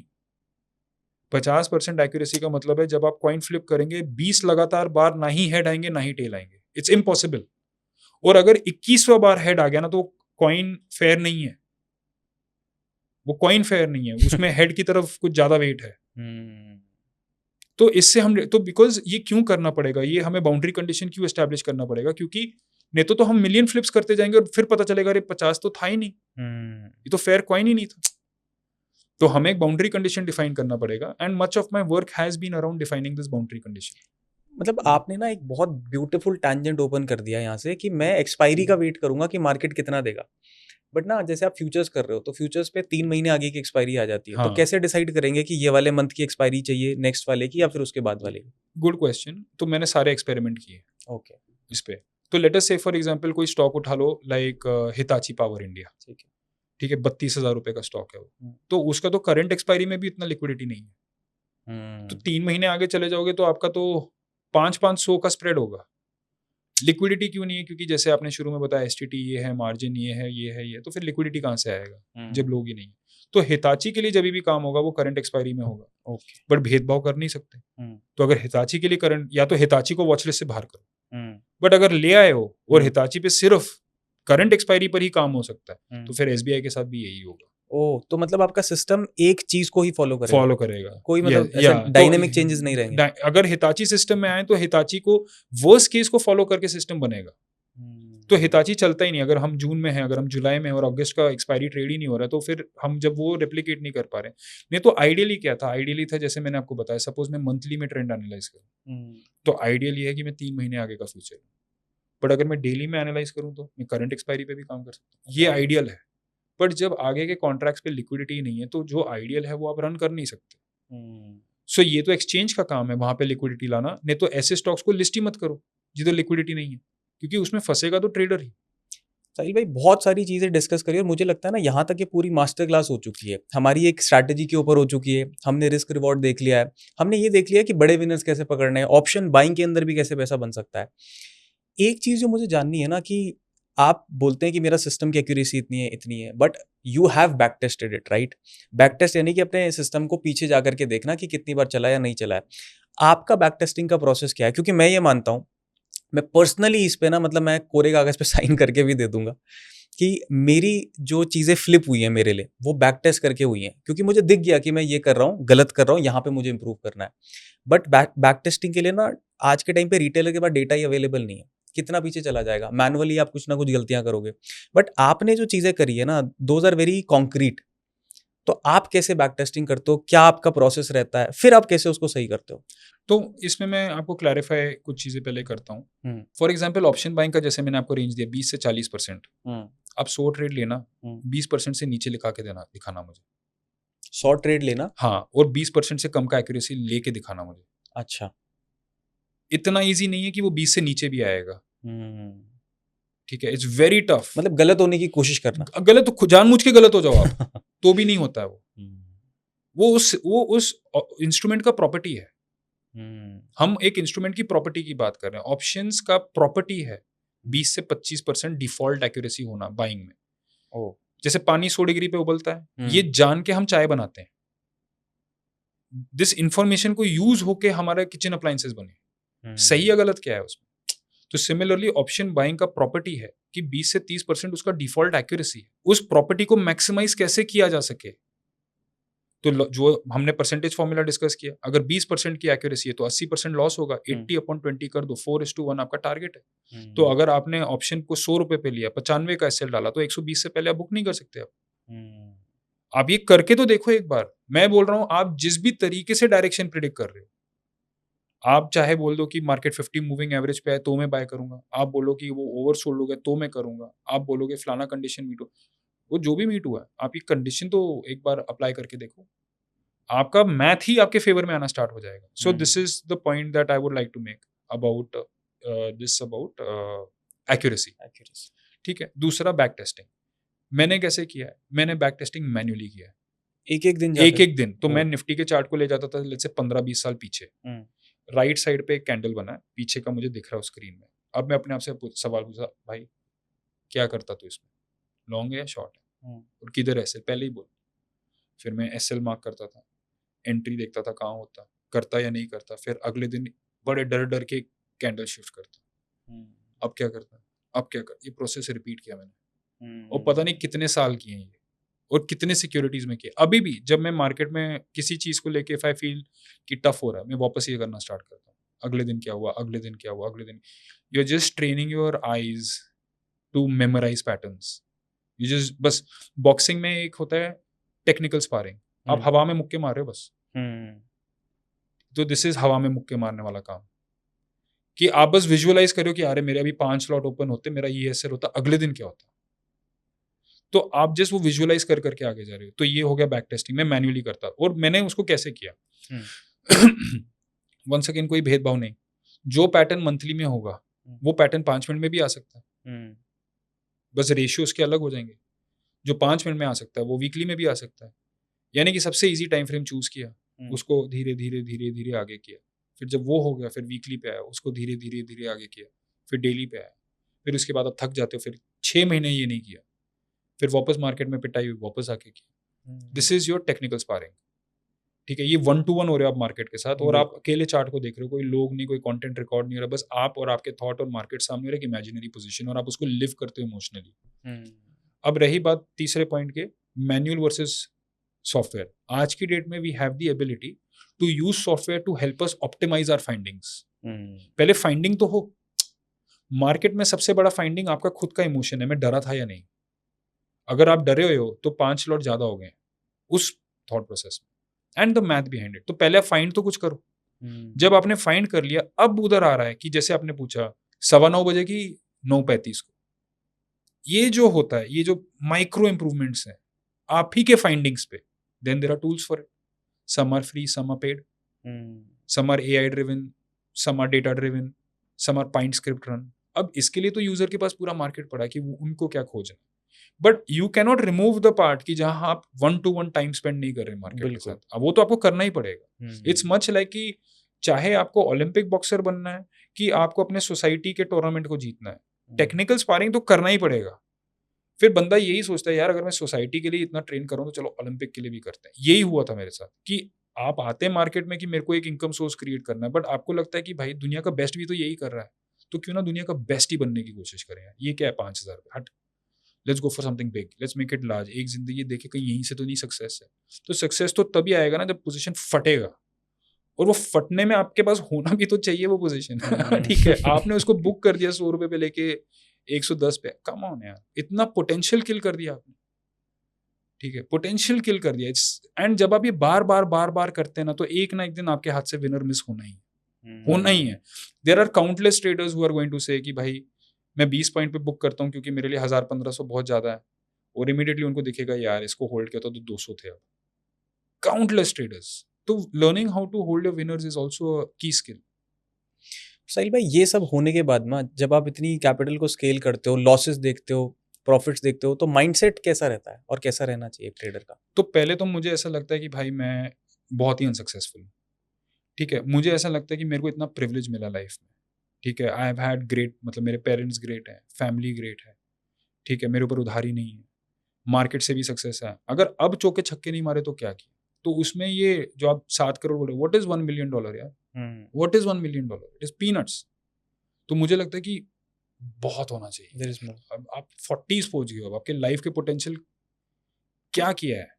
ठीक है, but I can say one thing कि I have learn some things जो स्केलेबल है। So maybe there is a chance कि I might be able to reach some potential still. दूसरा कैसा है कि I reached a stage in life in my 30s जहाँ पे trading करना मेरे लिए अब सेफ था, मेरा करियर सेट था। मैं 2007 से नौकरी कर रहा हूँ। ठीक है, मैं उस टाइम तक MBA बन चुका हूँ। ठीक है, मैं एक कंपनी में मैनेजर का रोल कर रहा हूँ, मेरे अंडर एक टीम है छोटा मोटा, और फिर मैं ट्रेडिंग कर रहा हूँ। कुछ लोग जो होते हैं जिनके फैमिली बैकग्राउंड स्ट्रांग होता है, वो 20 साल की एज से भी कर सकते हैं। बट कुछ ऐसे हैं जो मैं 30 में था कि कोई लोन नहीं है, कोई स्टूडेंट लोन नहीं, कोई होम लोन नहीं, ना किसी की मुझे शादी करवानी, मेरी सिस्टर का भी मैरिज हो चुका है, everything is sort. Just I have a child on the way, एक खर्चा थोड़ा आ रहा है, और मैं सोच रहा हूँ कि एक इनकम सोर्स और क्रिएट होना चाहिए। बस एक थॉट आ रहा है, नहीं भी करता तो भी जॉब तो थी। कुछ लोग ये स्टेज पे पहुंचते 50 की एज में, अब वो उनका टाइम 50 से स्टार्ट हुआ। आपका वो स्टेज पे आना जरूरी है कि आपके बैलेंस शीट में लायबिलिटी नहीं है और आप खोज रहे हो multiple income source for trading. कुछ लोग जो उधारी में होते हैं, वो जब ट्रेडिंग में आते हैं, they are in a lot of trouble. So point being कि we have to wait for the right time, and once we have the right time, we will get the right skill sets. आप गलती से थोड़ी ना उधारी के बिना हो गए हो, कुछ तो आप सही कर रहे हो ना, आपके खर्चे कंट्रोल में हैं, कुछ तो सही है ना प्रोसेस में, तभी तो आपका बैलेंस शीट क्लीन होता है। तो कहने का पॉइंट ये, आपका मार्केट में success is very strongly correlated to the health of your own balance sheet. आपका बैलेंस शीट कितना अच्छा है वो मार्केट से दिखता है। मुझे ऐसा लगता है मेरा बैलेंस शीट काफी अच्छा है, there is unlimited potential. In me as a human being और उसका एक्सप्रेशन इन द मार्केट एक जर्नी है। उस जर्नी में मुझे से 10-12 साल हुए हैं। आप उसको बोल दीजिए कि $1 मिलियन है, मैं बोलूंगा $1 million is $100,000 a year. $100,000 a year is what an IT person in the US is earning. उतना ही मैंने कमाया है। और वो तब है जब मतलब मार्केट इतना काइंड है कि आप $100,000 a year एवरेज करके भी पीपल रिस्पेक्ट यू, बट उस IT वाले बंदे को तो इतना रिस्पेक्ट नहीं मिल रहा है। तो हमारे लिए that was it is favourable. अब मेरे लिए भी सवाल है भाई, मिलियन कब करेगा? मेरा एक पॉडकास्ट हुआ था जिसपे मैं अपना PNL खोल रहा हूँ दिखा के और उस PNL में मैंने वो टाइम दिखाया जब मैं नौकरी करता था कि 2015 से 20 तक मैं नौकरी कर रहा हूँ। मैंने नौकरी करते करते ये किया, तब मुझे कॉन्फिडेंस आया कि भाई छोड़ दे नौकरी। मेरा दिखाने का ऑब्जेक्टिव वो था। ऑफ कोर्स मेरे और भी पॉडकास्ट है जब मैं नौकरी छोड़ चुका हूँ, करंट PNL दिखाओ। उसमें एक बंदे ने लिखा, अरे वाह 1 लाख से 7 करोड़ हो गए, अब 7 करोड़ से 5,000 करोड़ कब होंगे? एग्जैक्टली वही मैं सोचता हूँ, क्योंकि मेरा जो अकाउंट का हाई है ना, उससे मैं मेंटली ब्रेकआउट नहीं हो पाया हूँ। जब मैं अगर 1 लाख 1.5 लाख का अगर लॉस देख लूँ ना स्क्रीन पे, तो आई फील अपसेट। जब तक वो फीलिंग ही खत्म नहीं होगा तब तक आप बड़े पोजीशन ही क्रिएट करने को तैयार नहीं हो। तो on an account level percentage drawdown कम होता है, बट अकाउंट ब्रेकआउट भी नहीं हो पाता जब तक मैं एज अ ह्यूमन बीइंग ही चेंज ना हो जाऊं। उसमें ये गवर्नमेंट का STT चेंज कर देना has slowed down that process, but ठीक है, I am still hopeful and मुझे नहीं लगता कि कोई हम अपने पोटेंशियल के पीक पे पहुंचे। आई एम होपिंग कि वी विल गेट देयर। तो it's a learning process for everyone. I am just sharing कि मेरा ये 10 साल के जर्नी में जो मैंने सीखा है उसको मैं आपके थ्रू आर्टिकुलेट करने की कोशिश कर रहा हूँ कि ये मैंने सीखा है, और मे बी अगर किसी को उससे थोड़ा बेनिफिट हो सकता है अपने, कि वो ऑप्शन आ रहे हैं तो उनको दिखना चाहिए बॉस कि ये मेरे को बहुत पैसा दे सकता है भाई, मैं इसको 100 से 110 पे नहीं करने वाला बुक, इसको तो मैं रख रहा हूँ एक्सपायरी तक। बट हाँ, एक पार्शियल प्रॉफिट में इधर लूंगा, क्योंकि एक सीनियर आके बोल के गए थे कि उसके बिना तुम बहुत तकलीफ में हो। If you don't take partial target, आपका बिहेवियर मार्केट में सब ऑप्टिमल होने लगता है। तो जो ट्रेडर सिर्फ एक ही लॉट से कर रहा है, मैंने किया है ऐसा, मुझे बड़े मूव्स आए, जैसे मैंने SBI बोला, हिंदाल्को बोला, बजाज फिनसर्व बोला, मैं बोला यार मैं बुक ही क्यों कर रहा हूँ, फिर मैं बड़े का ही वेट करता हूँ। तो जब वो किया और बड़े मूव नहीं आए तो फिर नॉट फन, फिर मजा नहीं आया, पूरा इक्वेशन ही ड्रॉप हो गया। तो अपने 10 साल में किया क्या, यही सब तो किया। कभी 1 लॉट से किया, कभी 5 से किया, फिर सीखा कि गवाते टाइम तो 5 थे, कमाते टाइम तो सिर्फ 1 ही रह गया। ये सब सीख के इसको ऑप्टिमाइज किया। बट सब हर किसी का फोकस होता है अरे ये बताओ स्टॉक कौन सा मल्टी बैगर बनेगा। वो बन भी जाएगा तो भी तुम पोजीशन में नहीं रहोगे तो क्या पॉइंट है? क्योंकि जब एक स्टॉक 100 से 200 होता है, जो बॉडी की केमिस्ट्री चेंज होती है, वो क्या बताऊं मैं आपको पता ही होगा। 100 रुपए का ऑप्शन 200 रुपए लिया, बंदा चौड़ में घूमता है। सही में वो बेसिकली वो बॉस ने क्या बोला है वो सबसे पहले ठीक है क्योंकि आपका बिहेवियर, वो बिहेवियर केमिकल्स करवा रहे हैं। आप समझ रहे, केमिकल इतना हावी हो चुका है आपके शरीर में जब वो मूव हो गया। बिल्कुल ठीक है, ये करवाता है मार्केट, तो आपको उसमें वो संयम रखना है।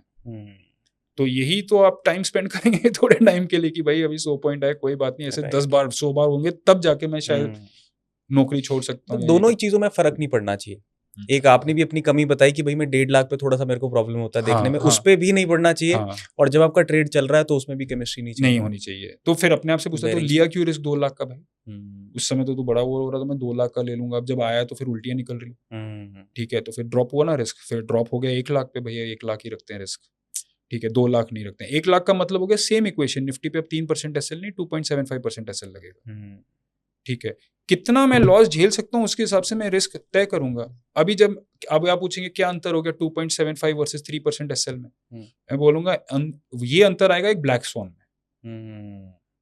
ठीक है, ये जब सब कुछ टूट रहा होगा, तो उस टाइम पे ये 0.25 का जो आपने SL बचाया है ना, उसका कॉस्ट आप वहां भरेंगे। बिल्कुल ठीक है, तो मुझे भी पता है। तो एक बड़े अकाउंट का फायदा क्या है कि अब मैं बोल सकता हूँ नहीं मैं 5% SL रखूंगा। अब 5% का मतलब हो गया निफ्टी सुबह खुलते ही सर्किट पे लगा है, यानी कि आपके रिस्क मैनेजमेंट ने अब सब कुछ फैक्टर कर दिया है। That is the peak. तो 20 लाख के कॉन्ट्रैक्ट पे, मतलब 20 लाख के कॉन्ट्रैक्ट पे 5% का SL हो गया लाख रुपए, यानी कि 2 लॉट पे 2 लाख रुपए। जिस दिन आप 2 लाख रुपए पर लॉट के ट्रेड पे आ जाएंगे तो आप मान के चल सकते हैं आपने सारे पैरामीटर्स फैक्टर कर दिए। यही मैं कर रहा था, पर जब 2 लाख आए तो फिर मेरा मूड ऑफ भी हो गया, चिड़चिड़ा हुआ वो। तो यानी कि मैं तो जाना चाहता हूं, मुझे दिख रहा है 2 लाख पे सर्किट है, बट मैं जा नहीं पा रहा हूं, क्योंकि जब वो लॉस होता है मैं 5% का SL नहीं ले रहा, मैं फिर 2.5% का SL ले रहा हूँ। तो मेरे रिस्क टॉलरेंस ने मुझे मेरा एसएल दे रखा है, मुझे क्या करना है, मेरे को तो पता है मार्केट, आपको भी पता है मार्केट का सपोर्ट का है, हम सबको पता है 21,000 750 पे कैम पैटर्न बना हुआ है, ठीक है, तो इट्स ऑल अबाउट क्वांटिटी। तो आई वुड से दिस कि आप अपने नो योर सेल्फ, ये मार्केट में होगा through the process of making money, ये बहुत ही अलग एक प्रोसेस है। और जब आदमी पूरा इवॉल्व हो जाता है फिर आदमी अपने ब्रेकआउट्स को भी ब्रेकआउट्स कर रहा होता है। बिल्कुल, सी तो पूरा रूल फॉलो करके एक विनर को कैप्चर करना, you know that feeling, people mistake it is कि विनर को कैप्चर करना। राइट। तो जब मैं अगर कभी स्क्रीन पे अगर मैं दिखा देता हूँ या ऐसा आ रहा है, ये देखो मुझे एक लॉट पे 3 लाख आ रहे हैं, मुझे खुशी 3 लाख की नहीं है यार, नहीं। ठीक है, मुझे खुशी की मैंने होल्ड किया जब वो 3 लाख दिखा रहा था, तो क्योंकि वो 1.5 भी दिखा रहा था ना, मैंने नहीं किया, 2 भी दिखा रहा था, मैंने नहीं किया, 2 के बाद उसने 80 दिखाए, मैंने नहीं किया, बिल्कुल। ठीक है। कुछ स्टॉक्स उससे पहले एक स्टॉक ने 2 दिखा के 80 दिखा के 50 तक आके ट्रेलिंग एसएल भी बुक करवाया, पर मैंने फिर भी इसको छोड़ रखा। तो तब जब जाके मुझे 3 आया तो मैंने दिखाया कि भाई ये है मेरा पेंटिंग, ठीक है, इसे करो वाओ। बट लोगों को लगता है अरे वाह ये 3 लाख दिखा रहा है तो बहुत बड़ा, अरे ये पेंटिंग है यार। क्या समझोगे अभी मैं क्या अभी बताऊं तुम्हें कि एक- क्या पापड़ बेलने पड़े एक ट्रेड यही था मेरा, मैंने 150x लेवरेज में, जो हम कार में भी बात कर रहे थे, 40,000 रुपए एसएल बढ़ा था, लेवरेज पे 40,000 रुपए लिया, वो 15 लाख रुपए गया, बहुत खुशी हुई, बट बुक नहीं कर सकते क्योंकि टारगेट नहीं आया नहीं अभी।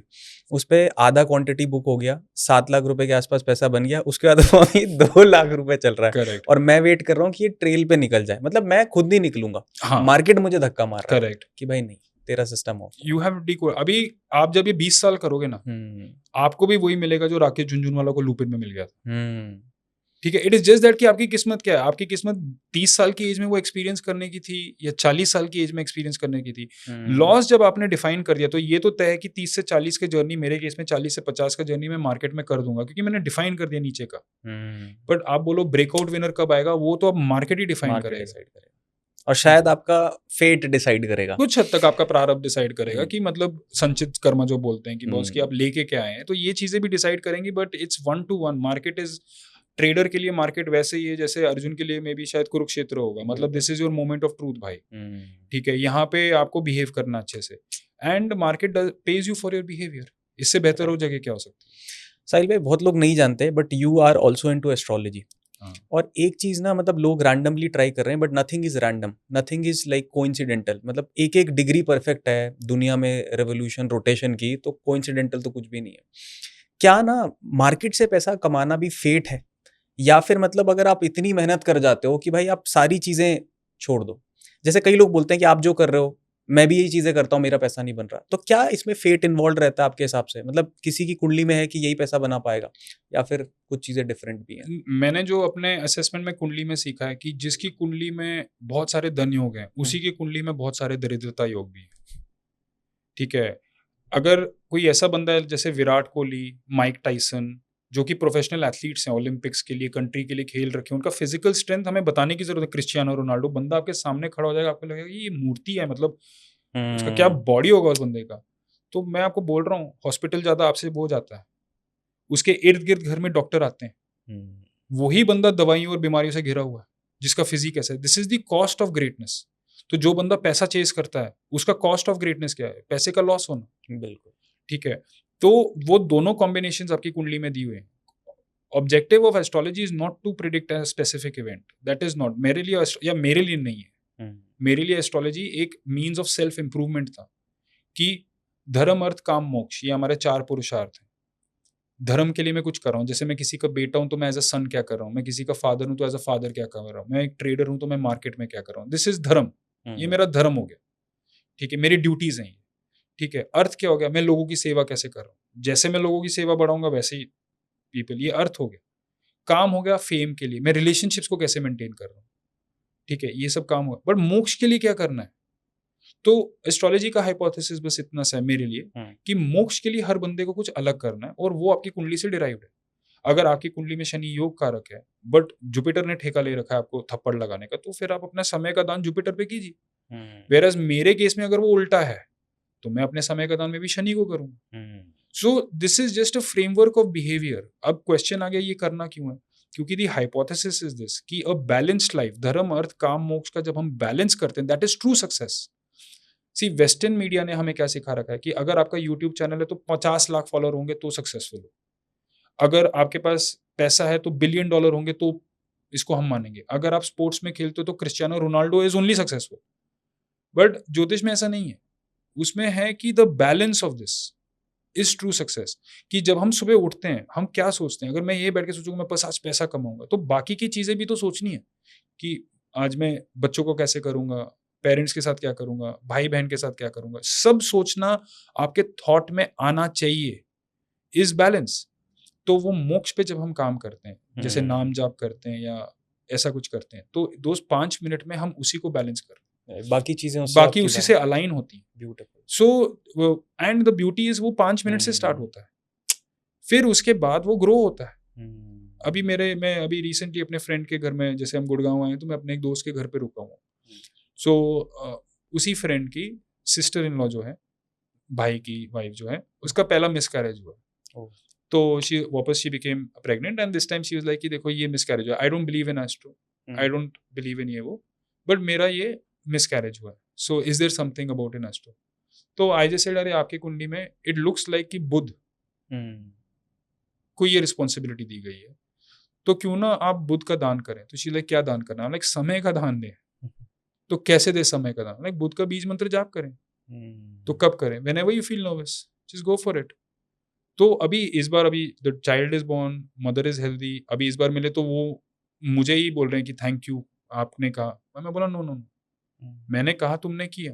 एंड मैं बोला how do you feel, I feel great, I feel really great. मतलब इट्स लाइक जैसे मैं कोई आपसे पूछे ब्रश किया आपने, हाँ कैसा महसूस हो, तो जनरली अच्छा ही लगता है। तो ये वैसा है।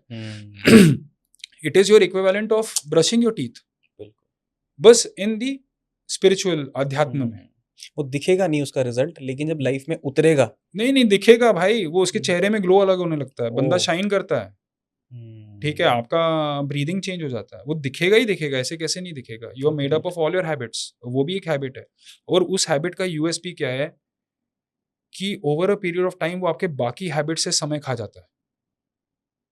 ठीक है, कि जैसे आपने 5 मिनट जाप किया, आपको ठीक लगा, फिर आप अगले दिन कर रहे हो, आपका ये डे का रूटीन है। एक दिन आप तगड़ा बोर हो रहे हो यार, तो you are likely now to जाप फॉर 15 मिनट्स रादर देन चलो किसी एक बंदे को कॉल करके टाइम वेस्ट कर दिया, किसी मतलब कुछ नहीं करना तो जाके कॉफी ले लिया। क्योंकि आपके पास एक और हैबिट है जो आपको थोड़ा बहुत खुश रख रहा है। तो जो बंदा बट 5 भी नहीं कर रहा है वो 15 नहीं कर पाएगा, पर जो 5 करता है वो ओवर अ पीरियड, अब ऐसा हो सकता है कुछ लोग इमीडिएटली उसको पिक कर लेते हैं और कुछ लोगों को 3 साल 6 साल बाद होता है।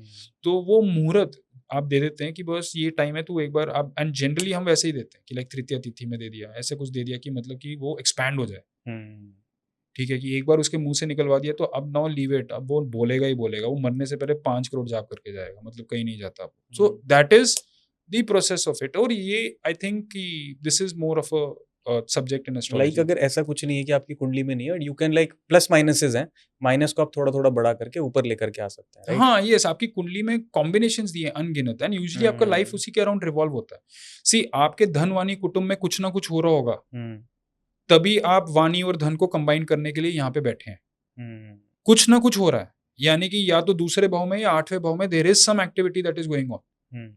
ठीक है, तो बंदा, अब आपने ट्रेडिंग ही करना है कि कल को आप लॉयर को भी बुला सकते हैं, कल को आप रिस्क लेके अपना खुद का एक शो भी क्रिएट कर सकते हैं। अभी आप उसी फील्ड में काम करते करते अलग अलग कॉम्बिनेशंस का एक्सपीरियंस लेने वाले हैं, जो मैं चाहता हूं कि आप एंजॉय करें। तो वो कैसे करें, अगर आपकी कुंडली में दूसरे भाव का स्वामी बृहस्पति, तो बृहस्पति की पूजा करें। ठीक है, वो दूसरे भाव के स्वामी का कुछ ना कुछ फर्स्ट हाउस के साथ हो रहा होगा पक्का, तब जाके बंदा जो है इस लाइन में जाके कूदता है। सिमिलरली तीसरे भाव का स्वामी पहले में आ गया तो चांसेस है वो बंदा बैठ के लिख रहा है, ड्रॉ कर रहा है, हाथ से काम कर रहा है, तबला बजा रहा है, थप्पड़ मार रहा है, ये सब हाथ आगे ना, मतलब वो बॉक्सर बना हुआ है। ठीक है, करेज का लॉर्ड आपके फर्स्ट हाउस में आके बैठा हुआ है, उस बंदे के साथ आप उलझ जाओ, अब आप उसके हाथ का खाया हुआ थप्पड़ आदमी नहीं भूलेगा लाइफ में। ठीक है, तो सिमिलरली दूसरे भाव का स्वामी पहले में, उसके मुंह से सुना हुआ गाली आदमी नहीं भूलेगा लाइफ में, वो जाके सीधा पियर्स करेगा। तो दीज आर कॉम्बिनेशंस। तो अभी आप जरूरी थोड़ी ना कि आप बैठ के गाली दे रहे हो, या आप तो आप तारीफ भी तो कर सकते हो, राइट? ठीक है, तो वो बैलेंस मेंटेन करने का एक एक्ट है कि आप ये कीजिए, and it is far greater, this is related to self development. मेरा कहने का पॉइंट है, मोक्ष इज लाइक, मोक्ष त्रिकोण जो पुरुषार्थ है, it is a meta skill. Meta skill का मतलब है it is applicable to all other skills. तो अगर आप ये कर रहे हैं तो चाहे आप ट्रेडर हैं या गार्डनर हैं, उसका असिस्टेंस आपको आना ही है। Irrespective, it is beyond. और अगर आपको within first 2-3 days 4 days ही महसूस नहीं हो तो क्या पॉइंट हो गया इतना वेदा लिख के उस पर? महसूस भी होना ही, it has to happen.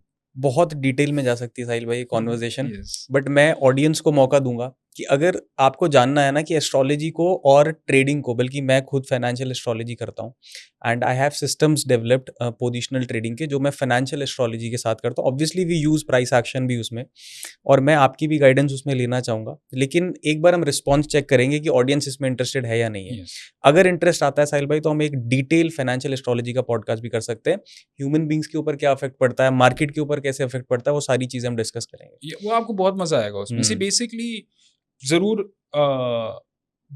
We can, but the thing about astrology is उसको आप जितना पढ़ेंगे ना और जैसे जैसे वेरिएबल्स आपको एक्सपोज होंगे ना, आप ओवरवेल्म होने का भी पॉसिबिलिटी है। बिल्कुल। बंदा सोचता है यार छोड़ना, फिबोनाची बना 38% फिर पे ले लेते, बाहर खत्म ना, वो भी सपोर्ट ही है, ठीक है, क्योंकि वो इजी है, वो उसके लिए डिजाइंड है, उसको सोसाइटी ने टेस्ट किया, उसको आप बैक टेस्ट कर सकते हैं। अभी मैं किसी का पॉडकास्ट सुन रहा था, एक बंदा बोल रहा था कि पुष्य नक्षत्र पे ये होता है या अमावस्या या पूर्णिमा में ये होता है। आई एम लाइक कि डूड ठीक है, टाइम भी अगर हम बोले तो उसको पंचांग बोलते हैं, जो हम योग वार नक्षत्र करण तिथि है, उसमें तूने तिथि में भी सिर्फ पूर्णिमा जाके चूज किया, हाउ कम? ठीक है, नक्षत्र योग वार करण नक्षत्र तिथि, नक्षत्र is one of those element, और उस एलिमेंट में तुमने सिर्फ पुष्य नक्षत्र चूज किया, वो कैसे? फिर व्हाट अबाउट पुष्य विद पूर्णिमा इन चतुर्थी? ये भी तो कॉम्बिनेशन इतने सारे हैं उसके, तो कितने 43,20,000 कॉम्बिनेशन आपके बन जाएंगे, जिसको हम फिर एक युग बोलेंगे, ठीक है। तो इतने कॉम्बिनेशन हैं उसके, तो इसलिए बंदा ओवरवेल्म भी हो सकता है। सो आई वुड, जब भी हम इस विषय पे डिस्कस करेंगे, we have a lot to talk and learn, and definitely we can see but पहले हम एक बार रिस्पॉन्स चेक करेंगे कैसा आ रहा है, और फिर हम उसके बाद इस पर स्टार्ट करेंगे। साहिल भाई एक लास्ट चीज मैं आपसे पूछना चाहूंगा, it was a really great podcast, मुझे खुद इतनी चीजें देखने को मिली, सुनने को मिली, और मतलब ना मुझे ऐसा लगता था अभी तक कि मैं तो बहुत सारी चीजें भी कर रहा हूँ लाइफ में, बट जो आपने बोला ना उससे मुझे एक नया टैंजेंट मिला है लाइफ को एक्सप्लोर करने का। एक एडवाइस आज का एक बंदा जो 18 से 30 साल के बीच में है, ट्रेडिंग करना चाहता है या लाइफ में सक्सेसफुल होना चाहता है, आप उसे क्या एडवाइस दोगे? मैं बोलूँगा मार्केट, मतलब मार्केट में आपका वैसा ही होना चाहिए जैसे मंदिर में पुजारी का एटीट्यूड है, ठीक है, रूल्स ब्रेक नहीं करने हैं, बिहेवियर क्या है वो डिफाइन करना है, और अपने आप को हमेशा बोलना how do I behave like a good person in the market, बस यही आपने फोकस करना। अगर आप एक स्पेक्युलेटिव इंस्ट्रूमेंट लाइक ऑप्शन या फ्यूचर लेते हो, उसका पावर, उसका प्रॉफिट है, लेट इट रन। अगर आप एक दूसरा इंस्ट्रूमेंट लेते हो लाइक जैसे ऑप्शन राइटिंग है, उसमें एक रिस्क है कि कहीं वो भाग गया ना दूसरे साइड पे, इट विल डिस्ट्रॉय यू, तो इमीडिएट क्लोज। अगर इक्विटी है, उसका पावर है कि वो आपको डिविडेंड देता रहेगा, कंपाउंड हो सकता है, उसको एक डीप एसएल के साथ लिए। आप कौन सा इंस्ट्रूमेंट ट्रेड कर रहे हैं, ये बहुत मैटर करता है, आप कितने कैपिटल से। और मैं बस एक चीज बोलना चाहूंगा, देखिए एसटीटी बढ़ना, लॉट साइजेस बढ़ना, ये हमारे लाइफ का रियलिटी है। आई लव एफएनओ ट्रेडिंग, और मैं जानता हूं कि जो व्यूअर यहां तक बैठा हुआ देख रहा है, इवन ही और she loves FNO trading, but it is possible कि शायद 50,000 में ये रियलिटी नहीं होगा। तो इस वीडियो के बाद अपने आप को बस यही बोले कि मैं भारत का बेस्ट इक्विटी ट्रेडर बनूंगा, क्योंकि मैं आपको लिख के देता हूं, इंडिया का बेस्ट इक्विटी ट्रेडर गरीब नहीं होगा, वो अरबपति हो सकता है। तो हमारा फोकस होना चाहिए मार्केट के साथ रहने का, जो हमारा कैपिटल है उसके हिसाब से, और जो हम करें उसमें बेस्ट बनने का। तो अगर आपके पास पैसा कम है, इक्विटी में आइए, अपना 100% दीजिए, ठीक है, ट्रीटेड लाइक कि आपने 100 करोड़ डाले हैं, ऐसा सोचिए मत कि 10,000 ही हैं, छोड़ो नहीं हुआ, ठीक है, प्रोफेशनल की तरह बिहेव कीजिए, you never know. Beautiful beautiful Sahil भाई, और ये चीज़ के साथ मैं भी जाऊंगा, और काफ़ी चीज़ें हम नेक्स्ट में भी डिस्कस करेंगे, but thank you so much for coming. Thank you so much for inviting, बहुत ही सुंदर जगह, and thank you so much कि आपने ये टाइम दिया।